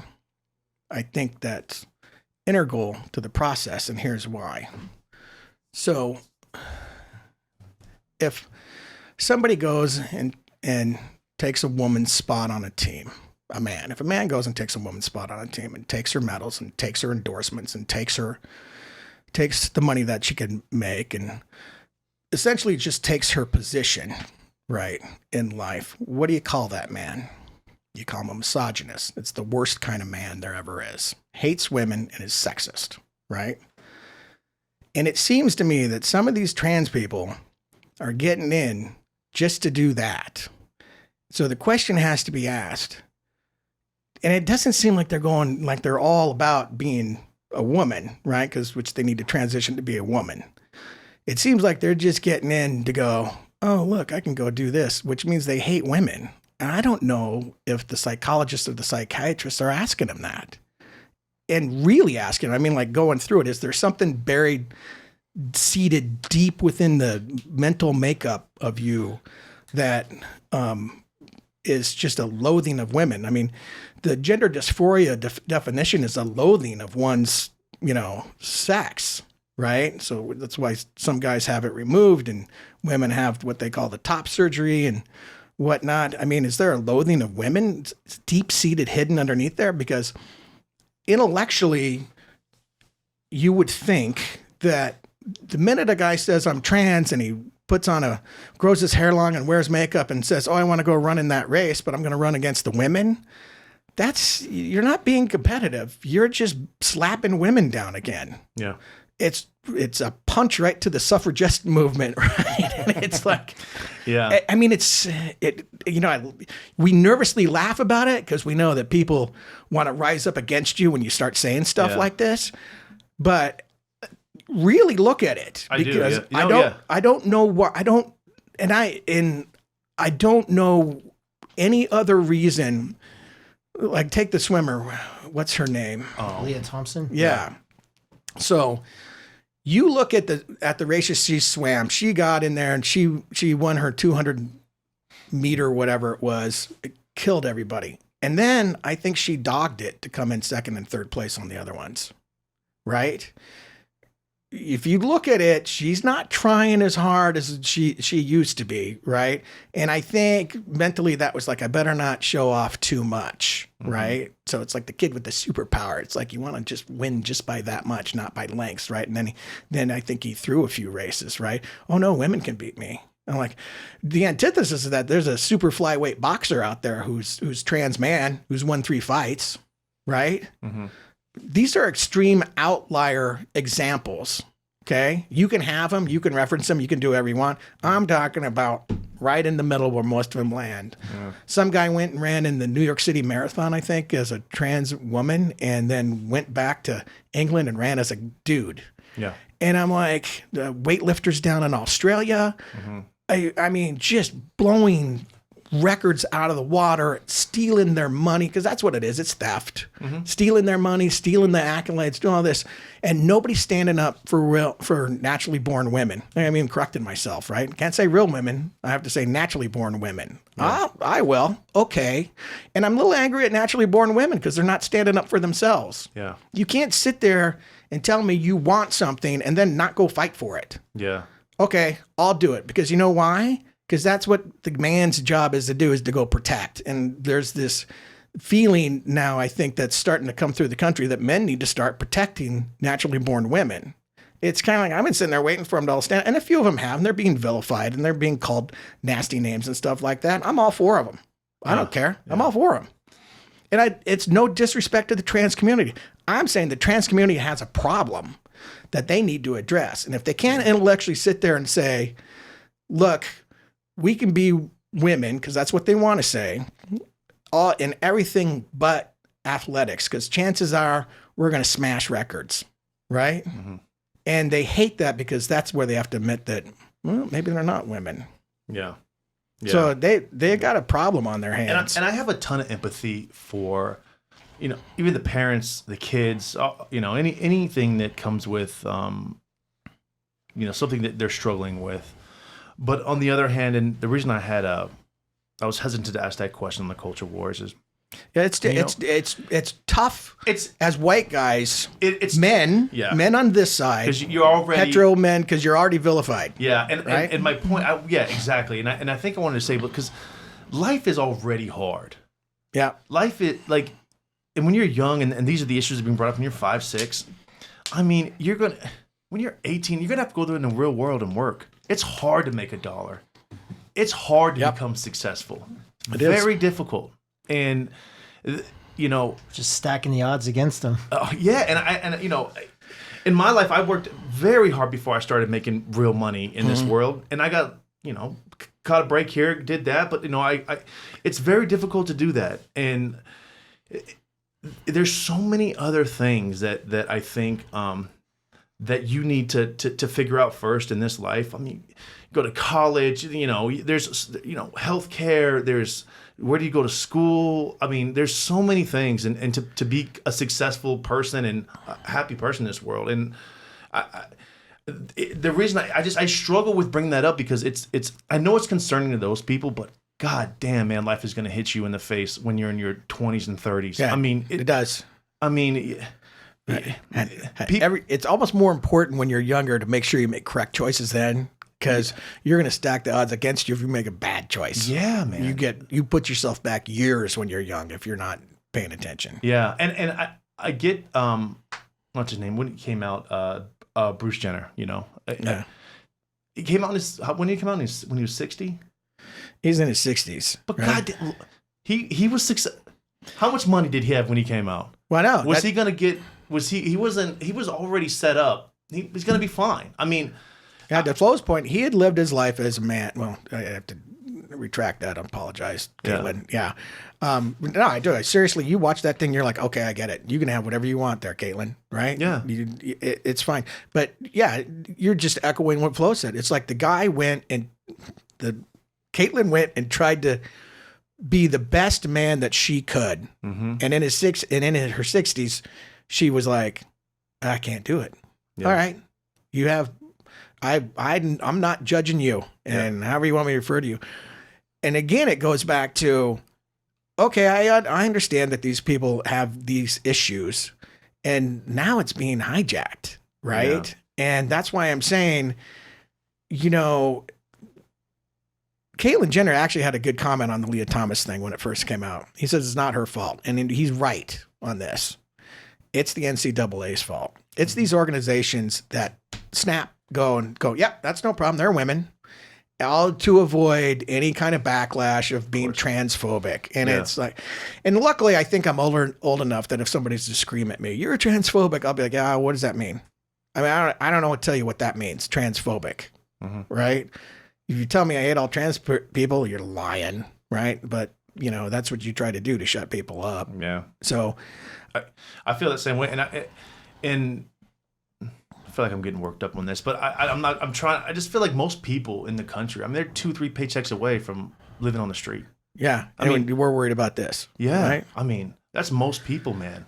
That's what they want, though. They keep us divided on things like that, so real issues cannot get resolved. So that's something that, believe it or not, Sir Charles Barkley put out about 2 or 3 years ago, and I'm like, that's a smart man, because he said that's what politicians do. They find something to divide the people, and they keep them divided on it. And there's way more in common with each other. Like I said, I got friends who are Democrats, and they'll still invite me inside the house. Right? I mean, they honest to God, they watched the first one I did with this, and I asked him, I go, how'd I do? He goes, oh, I think you lost everybody who was going to vote for you. I was like, well, we don't know yet, but why? Right? And we had a conversation, and it's and we're at the end of the conversation. They never get spicy. The conversations don't get spicy, and I've been pretty good at really just listening, not really. I don't need to defend where I'm at. What I listen for, which is really key, is, are they going to say something that's going to make you change the way you think about things? Maybe not change your opinion, but can you see it from this point, right? And believe it or not, I was talking to them about this very issue, about the trans issue, and his wife is in such a job that she sees the child side of it every day. And she was more like, you need to consider the fact that the parents maybe know what they're talking about, because I see it every day, right? Was it Dwayne Wade's kid is trans, right? And he apparently knew, just to mention famous people, Liev Schreiber's son wears a dress to school every day. Well, if that's what you have to do, then that's what you have to do. I think society is becoming mature enough now that, the kid's going to get teased, but maybe not the way when I was a kid. I mean, that just wasn't. Yeah. Yeah. So, and I feel for those parents that go through that. Yeah. Yeah. So Barry, what do the next 12 months look like for you? What's your game plan? it's still being fomented a bit, right? So I'll probably file the paperwork in the next week or so, or probably next week. It depends on how things go. I had to wait a little bit. There's some business issues that I needed to settle down. You have to distance yourself a bit, right? So I'll file the paperwork, and then, I'll get a hold of every email thing that I have and email them certain videos and whatnot and say, hey, I'm coming out. And then if you're thinking I'm going to go to the Republicans and go, where's my expert? I'm not doing that. It's more like the next 12 months is probably me being a little bit more of a rebel than what I think they like. I went to one meeting and I'm not bashing these Republicans by any way, but they have a committee there that they said will help you through whatever position you want to get to. And I think this is more locally than anything else. And then, they'll talk about your views and whatnot. And it's essentially, it's like, are you a good Republican or are you not? Right? Do we like you or do we not? And I'm always like, who are you, to judge me? I'm conservative. I'm for small government, right? Mm-hmm. But I'm also for being very pragmatic about issues across the United States. That shouldn't be Republican or Democrat. Solution-oriented base is where they need to operate from. And I mean, real solutions, not just throw money at it. And we've gotten into just the throw the money at it problems now. It's just, here's something that I was like laughing at, because I don't think that politicians understand throwing money at a river doesn't make more water, right? To go back to the thorn in my side, which is the Colorado River, which they took over and done nothing, right? They went back and they rearranged agreements, but they've done nothing. Okay. So the other day it comes out that Jackie Rosen, who will ultimately I'll be running against, right? Hopefully, cross your fingers, found $32 million to put in boat ramps at Lake Mead, because finally somebody figured out that they were losing millions of dollars in park entrance fees and motor boating and fishing and things like that. So she's like, and remember, the lake's down. It's where it's at. She finds $32 million to put in boat ramps. There's probably 10 of them that goes there. You give me $3 million, I'll put in all those boat ramps tomorrow, right? Because I know you can pour concrete underwater, right? But I don't know if she knows that. She finds $32 million as the lake's supposed to rise 22 feet because they let a whole bunch down from Lake Powell. Mm-hmm. And why do you give me $32 million to put in boat ramps when the lake's rising up the boat ramp? It makes no sense. You should have had that $32 million way back when. I'm getting the feeling that had I not come out 2 years ago saying, you guys need to do something about this water situation, because everybody's got water on their websites and, I got a water problem. They're not even talking about the water up north where you need to recharge the aquifers, right? Don't talk to me about water. I'll just smoke you, right? And so here she is, and Masto had a little bit of this too, where they're like, I got all this money from the Inflation Reduction Act. They always go there because there's a boatload of money in that thing still that they haven't spent, which actually is leading to some of our economic problems. And so they're doling it out now to seem like they're good stewards of their constituency. Well, that's a moronic thing to come in with $32 million now. That's something that should cost you $3 million and start throwing money at it. Last I saw, if you throw money at something, it doesn't make it rain. So everybody was sitting there 4 years ago in that tribunal. I forget what it was, the thing on the Colorado River. Angus King from Maine, the senator from Maine's like, our environment is the way it is now. You guys are always going to be dry. It's the new normal. I was furious. I'm like, the guy doesn't know it. We had almost 200% more snowfall this last year. Way to go, Angus King, you moron, right? And so you're gonna get some water. It's not gonna solve the problem. So they're not looking at solving the problem. After I lost, I went back, and I don't know how I found it, but somebody there was a writer in Florida who talked about an Israeli company went over to the Sea of Cortez to the governor of, I want to say it's the state of Chihuahua or whatever county or whatever it is, and said, hey, we've got new desalination plants for you. Well, who was sitting there saying stick desalination plants down in Mexico, right? And the guy is apparently trying to extort more money from them than what they're comfortable with. But I went and looked at the technology on this thing. And I compared it to what the United States does for desalination plants. And these guys out of Israel, I think it's IDK Technologies, have it dialed in. I mean, they have these desalination plants that are high pressure. They zip them through whatever the most expensive cheesecloth you probably have in the world, right? High pressure. And it all breaks down, and you can sit them on the back, the components on the back of a semi, and you can ship them across in a tanker, right? So it's like Legos. You put it up, boom, stick the thing in the water, build the pipeline, you're off and going. And they were only just telling Mexico, well, we know the alluvial plain down there from the Colorado rivers basically doesn't exist anymore. Don't your farmers want any water? I'm sitting there going, oh my God, oh my God, right? So I got a hold of them, and they're like, oh yeah, you know, okay. And I think, and I got a hold of the person who wrote the article, and then I inboxed the CEO of the company, and about 3 weeks later, I get an email from whoever over there. I'm like, you know, I kind of email them back and forth. And so they show me how they do it and that sort of thing, just through email. And then they're like, yeah, well, watch for it. We'll see if you actually get to where you're at. But you can't ignore the fact that people understand if you don't start desalinating water on the West Coast, right? And then the sea and out of that Gulf, you're going to have big problems here in the Southwest. I mean, it's just the way it is. Look at Arizona. There was a community in Arizona outside of Phoenix that has to import water now via truck. That's how bad they are, right? And I'm like, my position hasn't changed. You have to wipe away every water sharing agreement there is on the Colorado River, and you have to go to percentages. You just have to, because you can't have somebody in a drought situation call for water that they're supposedly stored up at Hoover Dam that's not there. Send down the water. What are we going to do? You guys cheated and lied and did everything so much that now everybody's screwed. And more to this point, I watched a video about California's water problem and how it got so bad. Everybody talks about California never put in the correct viaducts and things like that. And they didn't, but they also monetized their water policy, right? To a certain degree, where they began handing out contracts like that. Down in Kern County, one guy collected up all the contracts. He controlled all the water for that basin that runs all throughout the center of California. Australia did it, put it on the stock exchange down there.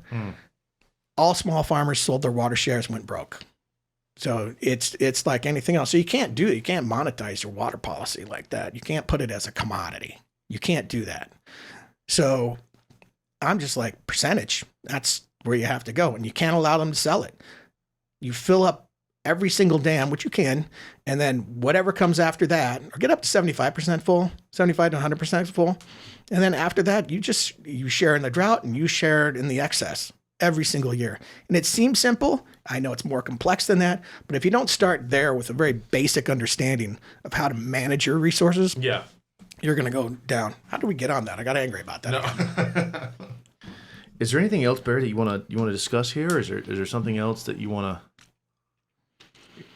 Well, I read Critical Race Theory. You want to go culture? Oh, man. Yeah. So, again, you know, I'm a white guy. And this is going to take a little bit. So, I read Critical Race Theory, 4th edition by Delgado and Stefanik. And I'm going to tell you what I think the problem is with that thing. And they shouldn't be teaching it in schools. It is the antithesis of capitalism and free markets because it groups everything together.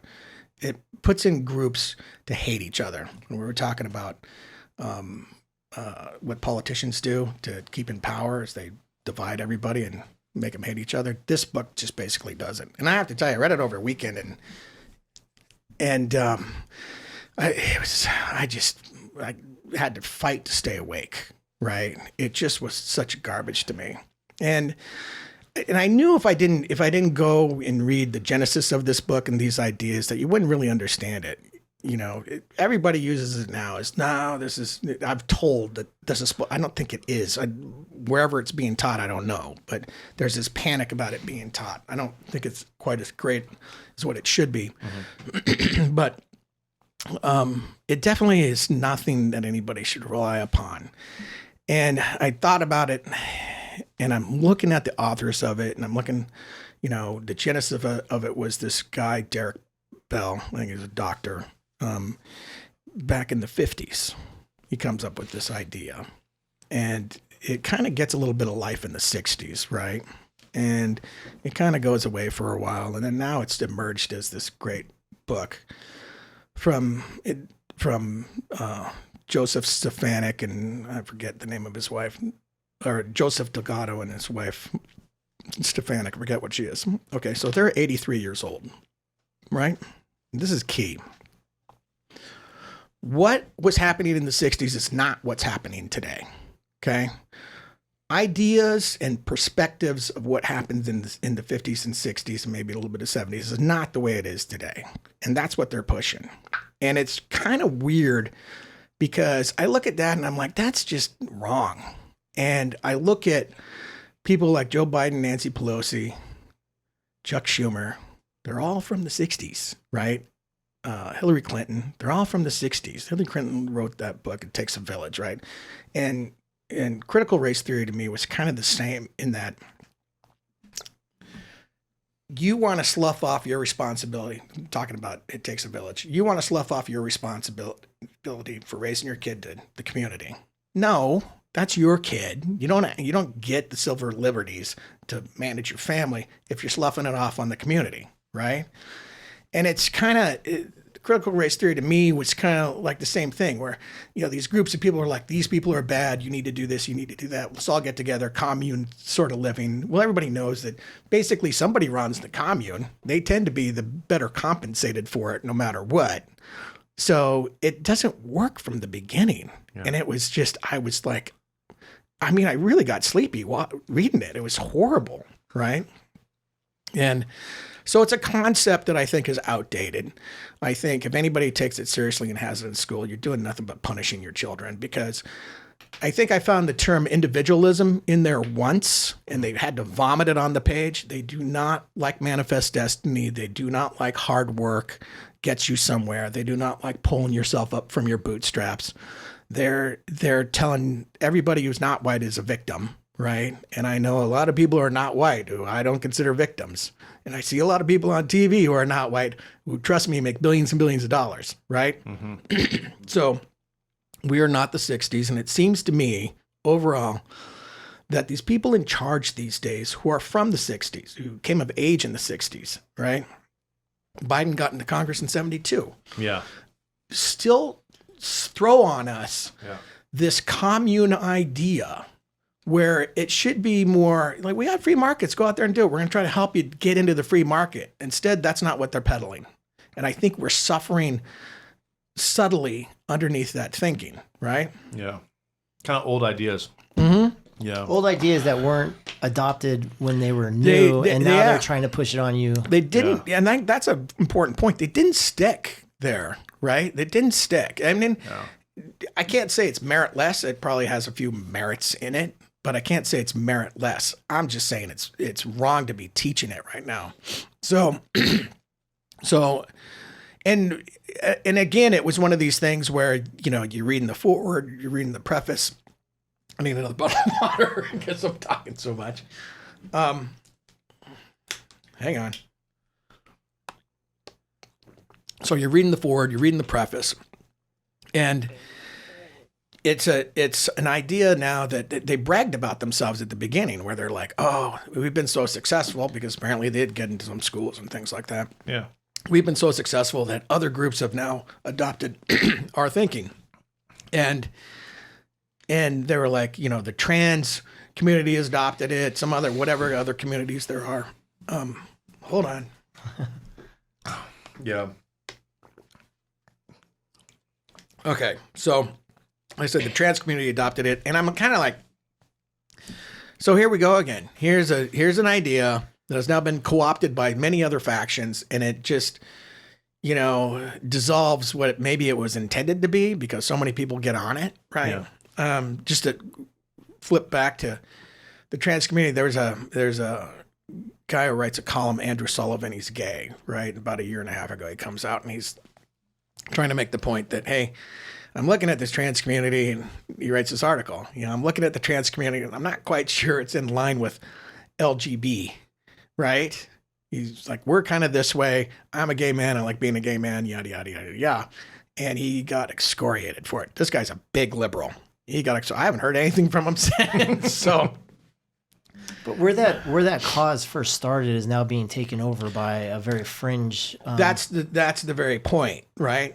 I respect people like Caitlyn Jenner and other guys who have gender dysphoria, or women, right? When trans men don't, I think, threaten anything for people who were born as men as much as trans women threaten natural born women, which really needs to be looked at for the reasons why I said, right? And I consider them misogynists if they go compete against them and start stealing money from them and things like, which is what they do.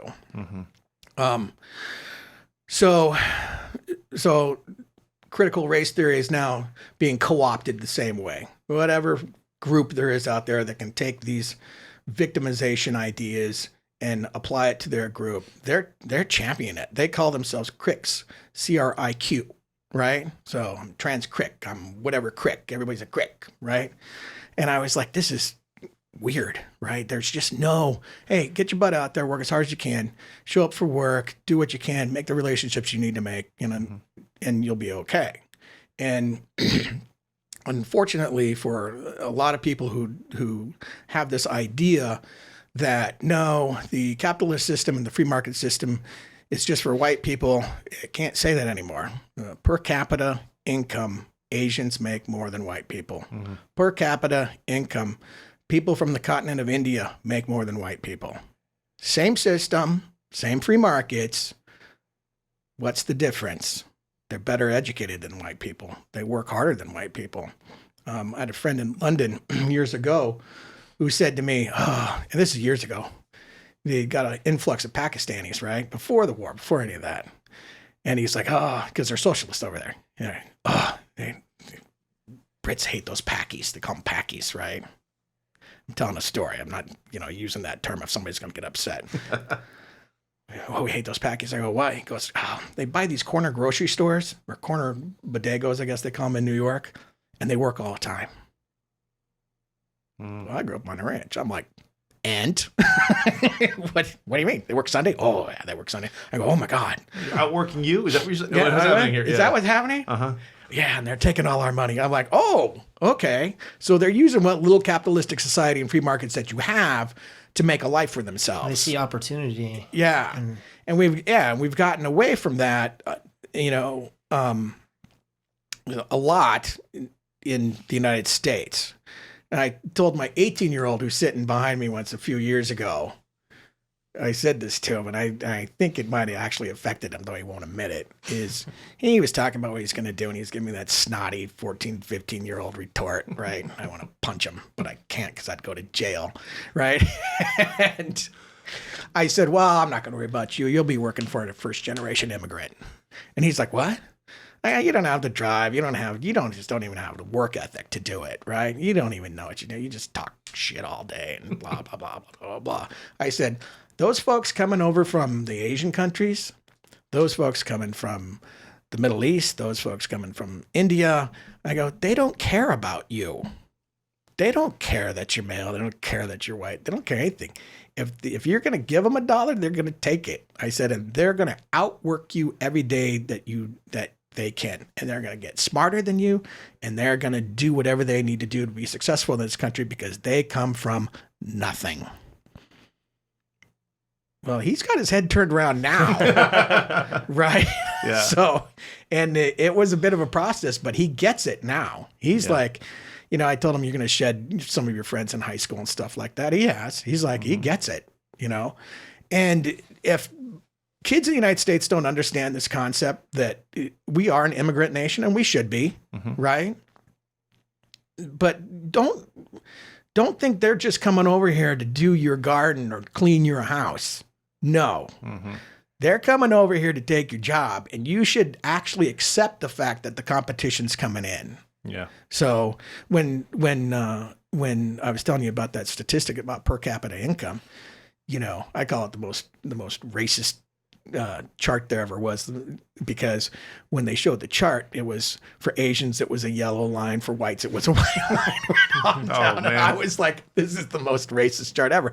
But it was true. And I looked at Florine, right? And I'm like, look at you people are just kicking our ass. And she said to me, she goes, we have one saying over there in the Philippines. I go, what is it? She goes, if you're going to make it in America, be smarter than the white man and work harder than the white man. I was like, bring it on, right? So, but you respect that, right? Oh, hell yeah. And there's no respect in that anymore. So, since we're doing culture stuff, so back to critical race theory. So I was like, well, I can't just let it sit on this. So, the 1619 Project was out there, and everybody was having heart palpitations over that. And I didn't read the book, but I did watch. I didn't have time to watch what Oprah Winfrey put out about those articles that ran in the New York Times. And I got to tell you, I think it was Nicole Hannah-Jones is her name. Well, she did a good job. Yeah. I didn't mind that whatsoever. I mean, like any historian, they're going to give you a perspective. And I don't like the fact that a lot of historians bashed her. She did a mea culpa on a few things that she might have went overboard on, as far as connectivity tissue, but history is supposed to be looked at several times, and she looked at it from a different perspective. And I'm telling you, it's an interesting perspective that she looks at it. And weirdly enough, somebody was saying like, slaveholders didn't, trade slaves for tobacco. I'm like, yes, they did.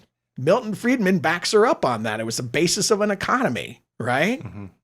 So she wasn't lying. She's a little enthusiastic about some points on it. Yeah. But I'll tell you what, I'd give her an A- on the whole thing. And she got into, so she went through the whole thing, and I just couldn't, I'm like, it's history, dudes. I mean, either you're going to look at it one way, she looks at it from the opposite way, and she's telling you, no, it's this way. And you have to find the amalgamation of that. I don't think all white people were horrible, right? Mm-hmm. Which, a lot of times that's kind of, they want to smash that on you. Yeah. You got to be big enough to go, okay, I get what you're saying. I'm going to let that go. Mm-hmm. Right. I don't feel the need to defend myself that I wasn't there. Right. Yeah.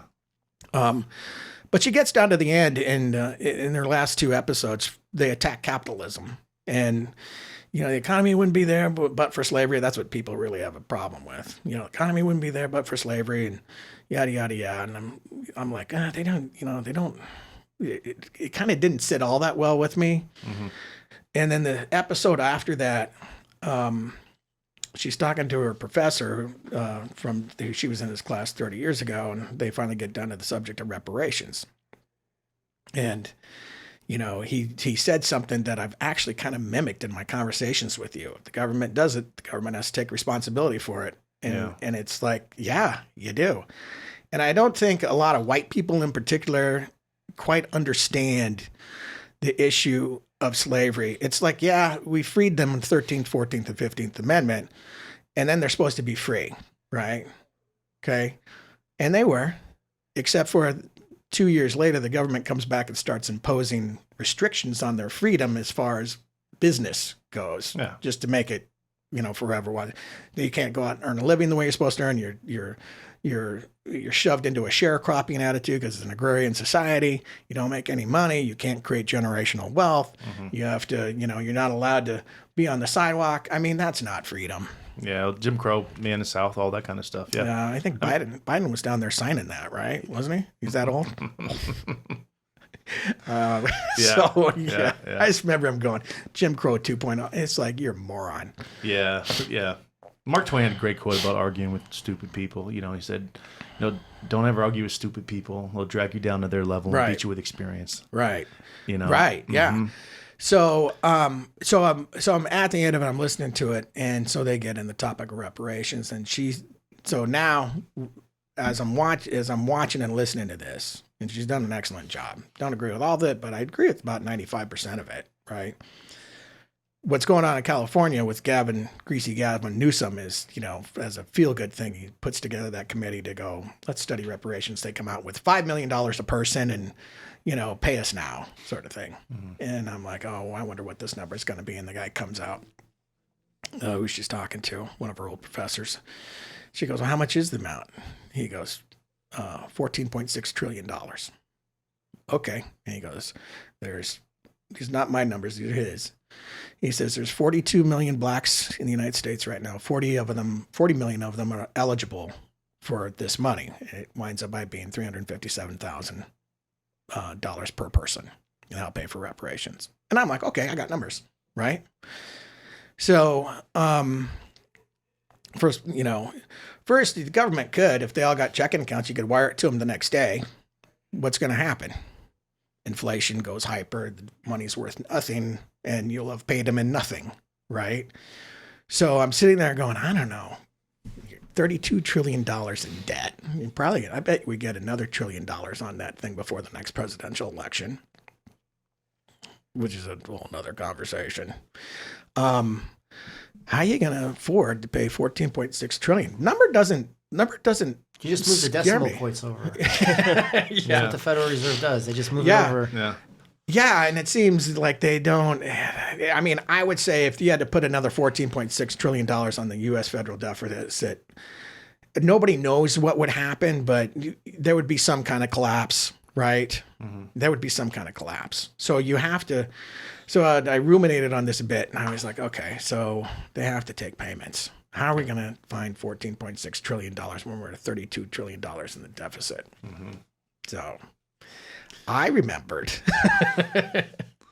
somebody a year ago had made a comment about Lyndon Baines Johnson's war on poverty, right? Which a lot of people look at and go, that started the whole problem, right? They should ask for reparations then, and it should have been paid, right?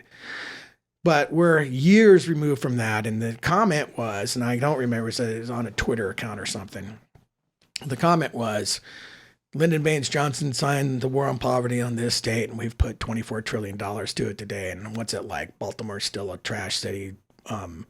South side of Chicago, people are shooting each other. People defecate in the streets in San Francisco. LA's a toilet bowl. Yeah, and all basically kind of true, right? Mm-hmm. And the whiplash on him, was, you're a racist, to varying degrees. And I'm like, well, wait a second. Have we really, guys, it stunned me. I was like, David, have we really put $24 trillion to that program over 60 years, right? And so I remembered that, and I'm like, well, it's not like we can't pay that out because government is forever. There's no ending in government, no matter what. And we'll all be dead. The government will still be there, so they can still make payments. So my calculator didn't go up to the trillions of dollars, so I had to use the internet. And so I was sitting there and I was thinking, well, okay, so there's going to have to be compromise on every side to get this done. I got to half it. It's not 357,000. It's half that, 180, whatever, right? 179, whatever. Okay. That's more manageable because you think you have to pay it within the life expectancy of these 40 million people now. Okay. So 30 years, regular amortizing loan is 30 years, right? And I'm not saying that it's a loan. I'm just like, we're going to peg that as, a reasonable amount of time. Then you get the younger generation now, and you still kind of get the older generation. And I'm sorry, those who are in their 70s or 80s who start getting a check. If you go, you go. We're not going to give it to your family, right? You have to make it kind of like the lottery where you take the lump sum. So if you do that, you're looking at about 3.6. I want to say it was like 3.6. No, it wasn't trillion years. What was it? I can't remember the number. Yeah. It was no, it's like 300 billion a year or something like that. Anyway, so after I got finished doing the calculations, you got down to paying $40 million every month. 40 million people every month, $1,100, right? Now I may be off a little bit on that because we're back of the napkin side of thing, but I'm trying to get it into a reasonable horizon to make it work. Well, that's still going to bankrupt the United States. So you have to look at the way the government works in the United States. Well, I'm like, the war on poverty implemented a system within our government that just doesn't work because Baltimore is what Baltimore is and just what I just said. And I thought to myself, it'd just be better if we would have paid them directly. So why don't you? Why don't you remove all those agencies and just pay them directly? right? So what you're doing is you're reorganizing government to pay reparations rather than make them go get food stamps. And that sounds bad because that assumes that all black people need food stamps. They don't. There's very successful black people, which is another big problem that cultural doesn't do, is emphasize the success of black people, because they're still talking about reparations and people being affected by racism now. So no, there's a lot of very, very rich black people out there. But in the payment scenario, each individual would get $1,100 a month for 30 years. Yeah. Is that a solution for them? No, I was going to go back to like inputs, outputs, and outcomes. That's what it is. What's the outcome with that? What? Well, if you're asking, I heard somebody ask this once before. Well, what do I get for that? Well, I don't know. Is there? I mean, cost of everything goes up a little bit because they know people have extra money. Yeah, but you get it all back because they invest in the economy. You could even be, people would call this, cheating. It'd be like you could tax it. It's income. You tax Social Security, right? If you make too much and you're on Social Security, they're going to tax your Social Security. And I was like, when I first looked at it, I'm like, $1,100 a month. I don't know if that's really, because during the pandemic, I got one $1,200 check. And then I remember the government was like, yeah, hey, look, I gave it. I'm like, what does that do for me for the other 11 months? Well, then I found out that really this whole idea about people not coming back to work and living off the government is they get a check. They have to go down to the unemployment office or welfare or wherever, and they increase their welfare benefits so they stay on it. But that runs out. That increase too runs out. The thing that we did for COVID as well. I didn't mean to cut you off, Barry, but yeah, I mean, will it? Well, will it? Here's the thing. Any person that can do math would say yes. I mean, you can't. Democrats don't believe in math. Yeah. Right? Well. So here's my thing. Nicole Hannah-Jones, when I was watching the 1619 Project, she talks to her cousin. And her cousin worked at a ladies' clothing store for $13 an hour. After 15 years, she was at $13.50, right? She made $900 a week. She hit COVID. They paid her $1,100 to stay at home. And she said, I made more money on COVID than I ever did working for that store. And I'm like, well, there you go. So, I mean, and that affects a lot of things. I can go into unemployment numbers, how they figure unemployment, right? Yeah. And everybody sits there and says, oh, we've got 10 million jobs open and unemployment's at 3.6% or whatever ridiculous number they throw. The other day, yeah. And one report comes out double the other. Well, it's ridiculous. So, the way they figure unemployment is they take those employed and those seeking for a job. They add them together, divide it by those seeking for a job. You get your unemployment number. That's wrong, because you're not talking about the other groups. And the biggest problem is those who stopped working for it. The truth is that Joe Biden hasn't even replaced the jobs that Trump made in 2019. He's millions of people away from it.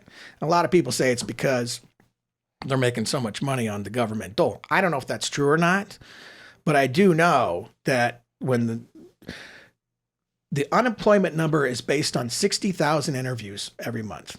Do you think in a country of 360 million people that 60,000 people are going to give you an actual unemployment number?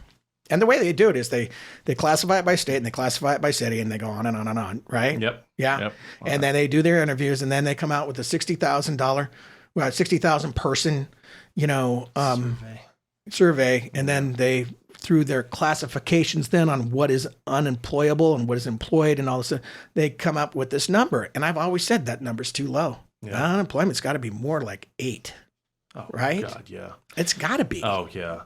They keep moving the goalposts on that constantly. And like right now they use part-time jobs in their figures. And like people are having to work multiple part-time jobs to have one full-time employment. Gio's famous for drawing on my board a lot. GDP, No, which one? I do a lot. Yeah.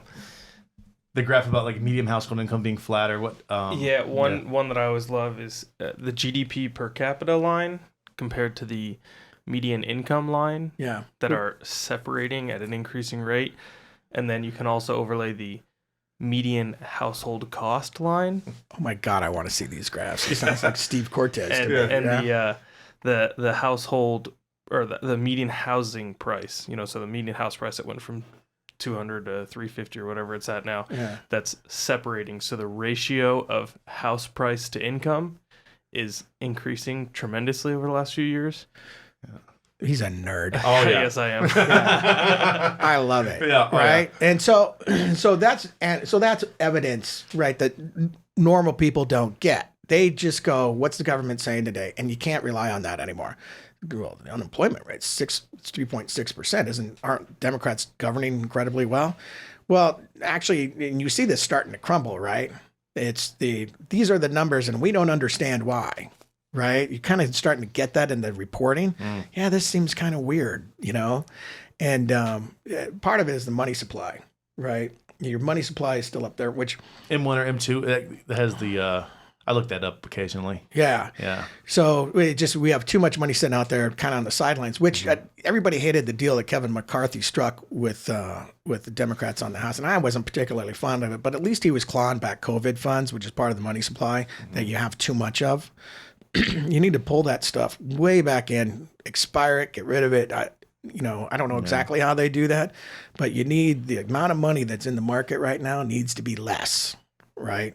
Otherwise, you're going to get the Fed rate. I think last time I was with you, I said Fed. I wouldn't be surprised if the Fed got to 8 to 10%. I remember, yeah. Yeah. So how close are we to 8? We're right there. We're knocking on the door. I was looking 7.25, I think. Yeah, I was looking at a loan the other day, 7.41, right? And so you got another half point coming up, so you're gonna hit 8. Yay for me! Told you so, right? And I don't see it. God, something stupid the other day. Janet Yellen's going to China. Did you know this? They're sending over to China to reassure them. I don't know of what. China's economy. People won't report on this. China's economy is crap right now. You touch that thing, it's going to collapse. And why we don't use that as leverage against them, I don't know. Yeah. I mean, maybe Joe Biden is in their pocket. Well, that'll get you thrown off YouTube, right? I don't know if he is or isn't, but we're not behaving again in the best interest of the taxpaying citizen, almost on every level. I don't know. I mean, you almost name a topic, and we seem to be doing the antithesis of that, right? What are we doing on taxes? Well, we're raising them. He's going to get his 83,000 people that comes in. Does anybody really believe they're not going to go audit you, me, anybody else? Anybody believe they're not going to audit people in their $30,000 range? And I tell you how they're going to do it, right?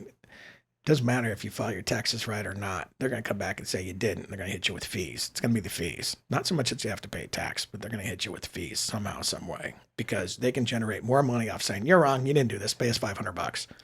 If the federal government implements through a fee structure by the IRS, $500 on every person in the United States, how much more money do they get? Gobs. Gobs. Right? Oh, yeah. Wow. So I don't believe that really the representatives in Congress, in the House especially, and in the Senate, because they just go along with it, that anybody has the best interests of the middle class. And I'm going to say ever anymore. It's just we are the mules that pull the gold out of the mine. That's what it is. Yeah. Well, Barry, this has been great. I think we're 2 hours into it. I know we could go another 2. So I know. Part 3 coming soon. Yeah, definitely. Yeah. Yeah. Well, I'm excited for you, Barry. I'm glad you're gonna run again. I think it's a gre't thing. I like you coming on here and telling you all the things that are happening with you. So I truly appreciate you coming on, man. So.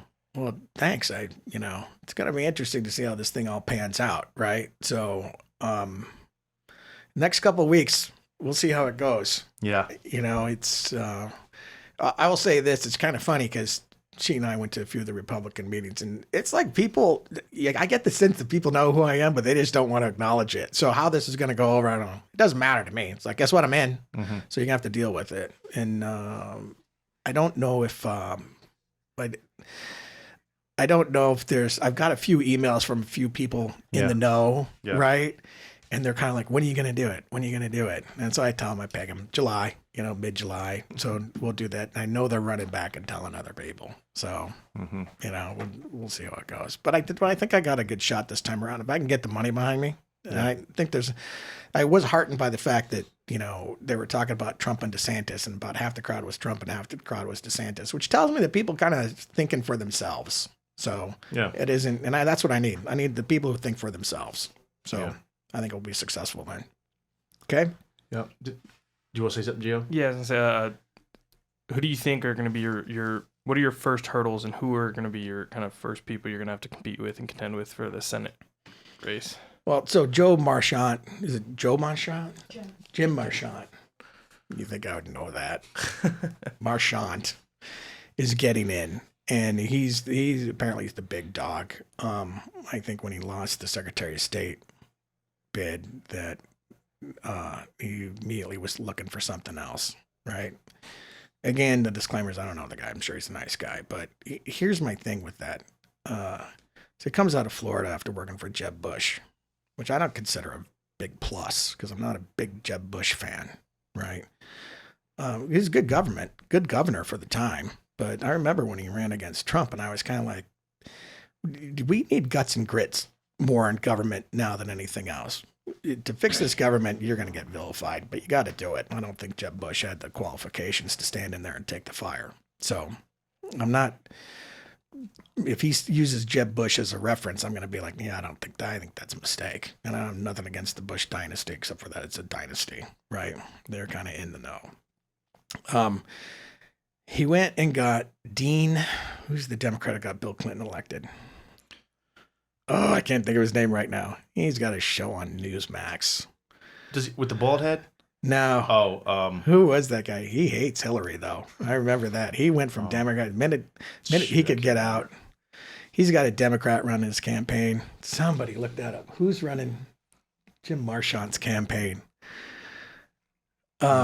Anyway, and so I'm kind of like, yeah, he's still a Democrat. So, I may not have been a Republican my whole life, but you wouldn't see me ever being a Democrat. The roots of the Democrat Party are just too soaked in nefarious slavery, pulling people's rights away from each other that they don't want to acknowledge, right? Things like that. And that's my own personal feeling, right? So, and then what else he got? Apparently, he went to a QAnon gathering, okay? And I'm kind of like, dude, I remember that QAnon thing came out, and I'm like, what is this? And I looked it up, and I'm like, so this is run out of Thailand with a couple weirdos out there on 4chan, something called 4chan? Yeah. I can't read that. What is that? Dick Morris? Dick Morris. Oh, okay. Dean. Yeah. So it's Dick Morris. So who, it's like I say, once a Democrat, always Democrat. At the slightest, I think it's an issue of loyalty on the Democrat side. They'll leave you, and rhinos are kind of that way too. And it's tough to get any kind of loyalty, in any kind of politics. But I think you got a better chance of it in the Republican Party than anywhere else, right? And so he came out a couple months ago and did a great big party, and I was watching it.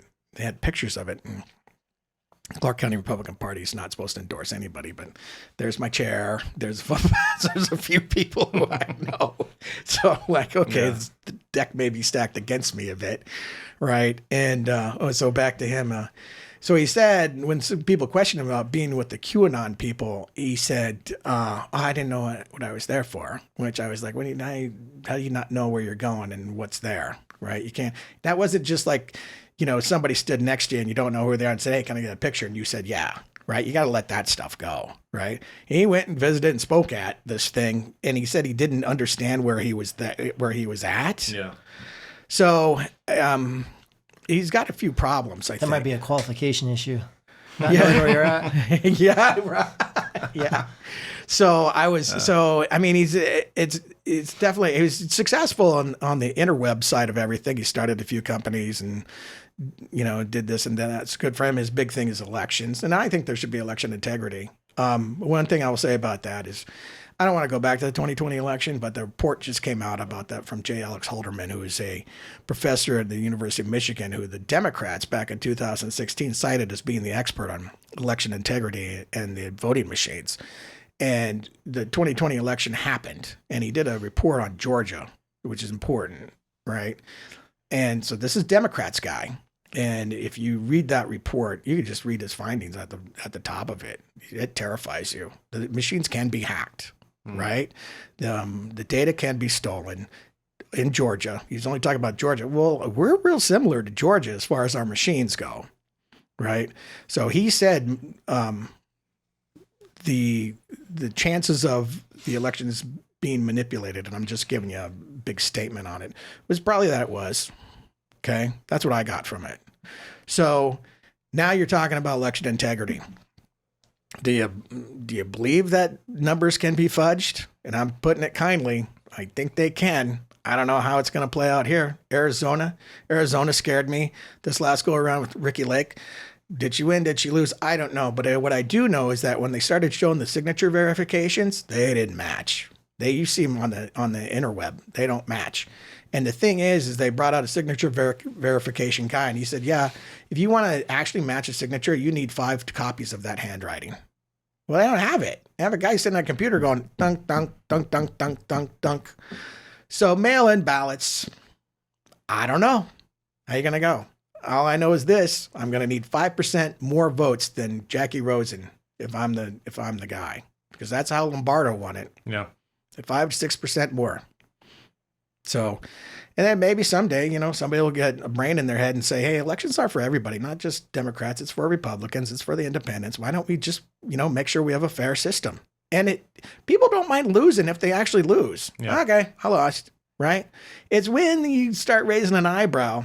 I mean, my eyebrow raised 2020 when at 1 a.m. in the morning, they're like, oh, we're going to stop counting. I'm like, oh, that's never happened in my lifetime. Yeah. Right? So, am I election denier? I have big questions, but Joe Biden's the president. Everybody who's sitting in their seat is sitting in their seat. So I'm not going to say that they didn't get there. Yeah. There you go. You got stuck in election integrity at the end of the day. Yeah. Well, this has been fun, Barry. God dang it, man. Yeah. So Part 3 to be continued. Give the people what they want. Yeah. Yeah. Well. Yeah, I suppose. I mean, you might have some stuff in here. You guys might get hate mail, right? But you got to say what you got to say. So man, I'm putting no such thing as bad publicity. No way. Yeah, I've heard that before. I'm not worried about that. Walking to work, somebody throwing a rock at me. Right? Whatever. Yeah. So, all right. Well, thanks for having us. Of course. So,